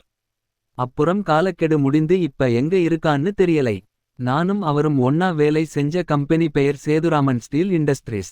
ஆதித்யா ராஜு பாயை 2 நிமிடம் உற்று பார்த்துவிட்டு, சரி Raju Bhai, thanks mister Senthil, thanks for the support என்று கூறிவிட்டு ஆதித்யாவும் பென்னியும் அங்கிருந்து அவசரமாக கிளம்பினர். அவர்கள் செல்வதை வியப்புடன் பார்த்த ராஜு பாய், செந்தில் சார், இப்ப வந்தவங்க யாரு என்று கேட்டான். ஆதித்யா கோபத்தில் இருந்தாலும் வாய் விட்டு சிரித்தான். பென்னிக்கு அது வியப்பாக இருந்தது. பார்த்தியா பென்னி, 1 இல்ல 2 வருஷம் ஜான் அடுத்த டார்கெட் சேதுராமன் கிட்டையே வேலை செஞ்சிருக்கான். உண்மையிலேயே அவன் ரொம்ப ஸ்மார்ட் தான். சேதுராமன் கிட்டையே பெஸ்ட் எம்பிளாயி அவார்டு வாங்கியிருக்கான் என்று தன் ஆதங்கத்தை வெளிப்படுத்தினான் ஆதித்யா. அவன் நம்மளுக்கு ரொம்ப சேலஞ்ச் பண்றான் சார். ஆனா அவனோட இந்த பிளான் என்ன சொல்றதுன்னு தெரியல. கூட இருந்தே டார்கெட்டோட ஒவ்வொரு மூவ்மெண்டையும் வாட்ச் பண்ணி இருக்கான் பென்னி. என்று கூறிவிட்டு அடுத்த சிகரெட்டை எடுத்து பற்ற வைத்தான் ஆதித்யா. அப்பொழுது மதியம் 12:00 மணி இருக்கும். ஆதித்யாவும் பென்னியும் அடுத்து என்ன செய்வது என்று பேசிக் கொண்டிருந்தனர். அப்போது ஆதித்யாவின் மொபைல் போன் ஆர்ப்பரித்தது. தன் சிகரெட்டை கடைசியாக ஊதிவிட்டு அதை கீழே போட்டு மிதித்து விட்டு தனக்கு வந்த அன்னோன் காலை எடுத்து. ஹலோ, யார் பேசுறது என்று கேட்டான் ஆதித்யா. நான் யாருன்னு உனக்கு தெரியலையா? டிஐடி கோய். என்னோட அம்மா எப்படி இருக்காங்க ஆதித்யா? இப்போது ஆதித்யா அலர்ட் ஆகி பென்னிக்கு சிக்னல் கொடுத்தான். உடனே பென்னி கண்ட்ரோல் ரூமை தொடர்பு கொண்டு ஆதித்யாவுக்கு வந்த அழைப்பை ட்ரேஸ் செய்ய சொன்னான். ஜான், நீ தப்பு மேல தப்பு பண்ணிக்கிட்டு இருக்க, பரவால்லையே, நீ என்கிட்ட நெருங்கிட்ட ஆதித்யா. அன்னைக்கு உன்னை வெளில விட்டிருக்க கூடாது. அவன் என் கையால சாக போறான். உன்னால முடியாது ஜான். என் துப்பாக்கி குண்டு அவன் நெத்தியில இருக்கும். நீ ஒழுக்கமா சரணடைந்து விடு. அவன் துடிதுடித்து சாவான். நீ எவ்வளவு ஸ்மார்ட்டாக இருந்தாலும் நான் உன்னை பிடிப்பேன். ஜான் சிரித்துக்கொண்டே. நான் நல்ல வேலைக்காரன். ஆதித்யா போன் கால் துண்டிக்கப்பட்டது. ஆதித்யா கோபத்தின் உச்சிக்கே சென்றான். உடனே கண்ட்ரோல் ரூமில் இருந்து பென்னிக்கு அழைப்பு வந்தது. பென்னி அதை அந்த போன் காலை அட்டன் செய்து ஸ்பீக்கரில் போட்டான். சார், கால் ட்ரேஸ் பண்ண முடியவில்லை. ஆப்பிரிக்கா அமெரிக்கானு காட்டுது சார். ஆதித்யா கோபத்தில் கத்தினான். நீ எங்க இருக்க ஜான்? ஜான் அந்த இரும்பு தகர சீட்டை லேசாக விலக்கி அங்கிருந்த பவுண்டரி கழிவுகளின் மேல் நடந்து சென்றான். பின்பு அந்த புதர் செடிகளுக்குள் புகுந்து வெளியே வந்தான். பின்பு அந்த கொப்பளர் பர்னன்ஸை கடந்து இரும்பு கேட்டின் அடிப்பகுதியில் புகுந்து மேலே வந்தான். முதல் தளத்தின் அந்த கிரேனை கடந்து சென்றால் அதில் ஆபீஸ் ரூம் இருந்தது. கீழே எட்டி பார்த்தான். ஆயுத பூஜை ஆதலால் வேலையாட்களுக்கு சாப்பாடு பரிமாறப்பட்டிருந்தது. மெஷின் ஷாப்பில் ஈஸ்வரன் உட்பட சேதுராமனின் அடியாட்கள் அனைவரும் இருந்தனர். அந்த முதல் தளத்தின் ஆபீஸில் சேதுராமன் மட்டும் கண்ணாடி அறையில் ஏசியில் அமர்ந்து இருந்தான். அங்கு கதவை திறக்கும் சத்தம் கேட்டு சேதுராமன் திரும்பி பார்த்தான். ஜான் அவனுக்கு வணக்கம் வைத்தான். ஆதியும் பென்னியும் ஜீப்பில் ஏறினார். ஆமாம், பென்னி கண்ணையாவும் மாரியும் டியூட்டில தான் இருக்காங்களா? Yes sir. எதுக்கும் கன்பார்ம் பண்ணுங்க. பென்னி போனில் தொடர்பு கொண்டான். ஆதித்யா மனதில் யோசித்துக் கொண்டே வந்தான். திடீரென்று ஆதித்யாவுக்கு ஒரு பொறி தட்டியது. பென்னி, நாம உடனே சேதுராமன் இண்டஸ்ட்ரிக்கு போயாகணும். என்ன சார்? ஆமாம் பென்னி. ஜான், சேதுராமன் ஸ்டீல் இண்டஸ்ட்ரியில் தான் வேலை செஞ்சிருக்கான். அந்த ராஜு பையன் என்ன சொன்னான் கவனிச்சியா? ஜான் நல்லா வேலை செய்வான் என்று சொன்னான். அதோட ஆயுத பூஜைக்கு பெஸ்ட் எம்ப்ளாயி அவார்டு வாங்கி இருக்கான். இன்னைக்கு என்ன நாள் பென்னி? ஆயுத பூஜை சார். ஜானுக்கு அந்த கம்பெனி பத்தி எல்லாமே தெரியும். இன்னைக்கு பூஜை போட சேதுராமன் அங்க கண்டிப்பாக வருவான். அப்பா, ஜானும் அங்கு வருவான். அப்பொழுது கண்ணையா போனை எடுத்து, சார், நாங்க சேதுராமன் இண்டஸ்ட்ரியில தான் இருக்கோம். பென்னி, சீக்கிரமா வண்டிய அந்த கம்பெனிக்கு விடு என்று கூறினான் ஆதி. ஜானின் துப்பாக்கி முனை சேதுராமனின் நெற்றியில் இருந்தது. சேதுராமனிடமிருந்து ஈஸ்வரனுக்கு ஒரு அழைப்பு வந்தது. டேய் ஈஸ்வரா, நீங்க எத்தனை பேர் கீழே இருக்கீங்க? அண்ணே, நாங்க 5 பேர் இருக்கோம் என்று பதிலளித்தான் ஈஸ்வரன். டேய் ஈஸ்வரா, முக்கியமான விஷயம். அந்த குட்கா பாய் சரக்கை கேட்கிறான். நீ போய் சரக்கை அவன் குடோனுக்கு மாற்றிவிட்டு வந்துரு. சரி அண்ணா, நீங்க எப்படி போறீங்க? முதல்ல நான் சொல்றதை செய். நான் கொஞ்ச நேரம் இங்க இருந்துட்டு அதுக்கப்புறம் உனக்கு போன் பண்றேன். ஈஸ்வரனும் அவனின் ஆட்களும் கார்களில் கிளம்பினர். நீ என்ன பண்ணிக்கிட்டு இருக்கேன்னு தெரியுதா என்று கேட்டான் சேதுராமன். உன்னோட நெற்றியில் துப்பாக்கியால் குறி பார்த்துக்கிட்டு இருக்கேன் என்று பதிலளித்தான் ஜான். சீக்கிரம் போ பென்னி என்று கத்தினான் ஆதித்யா.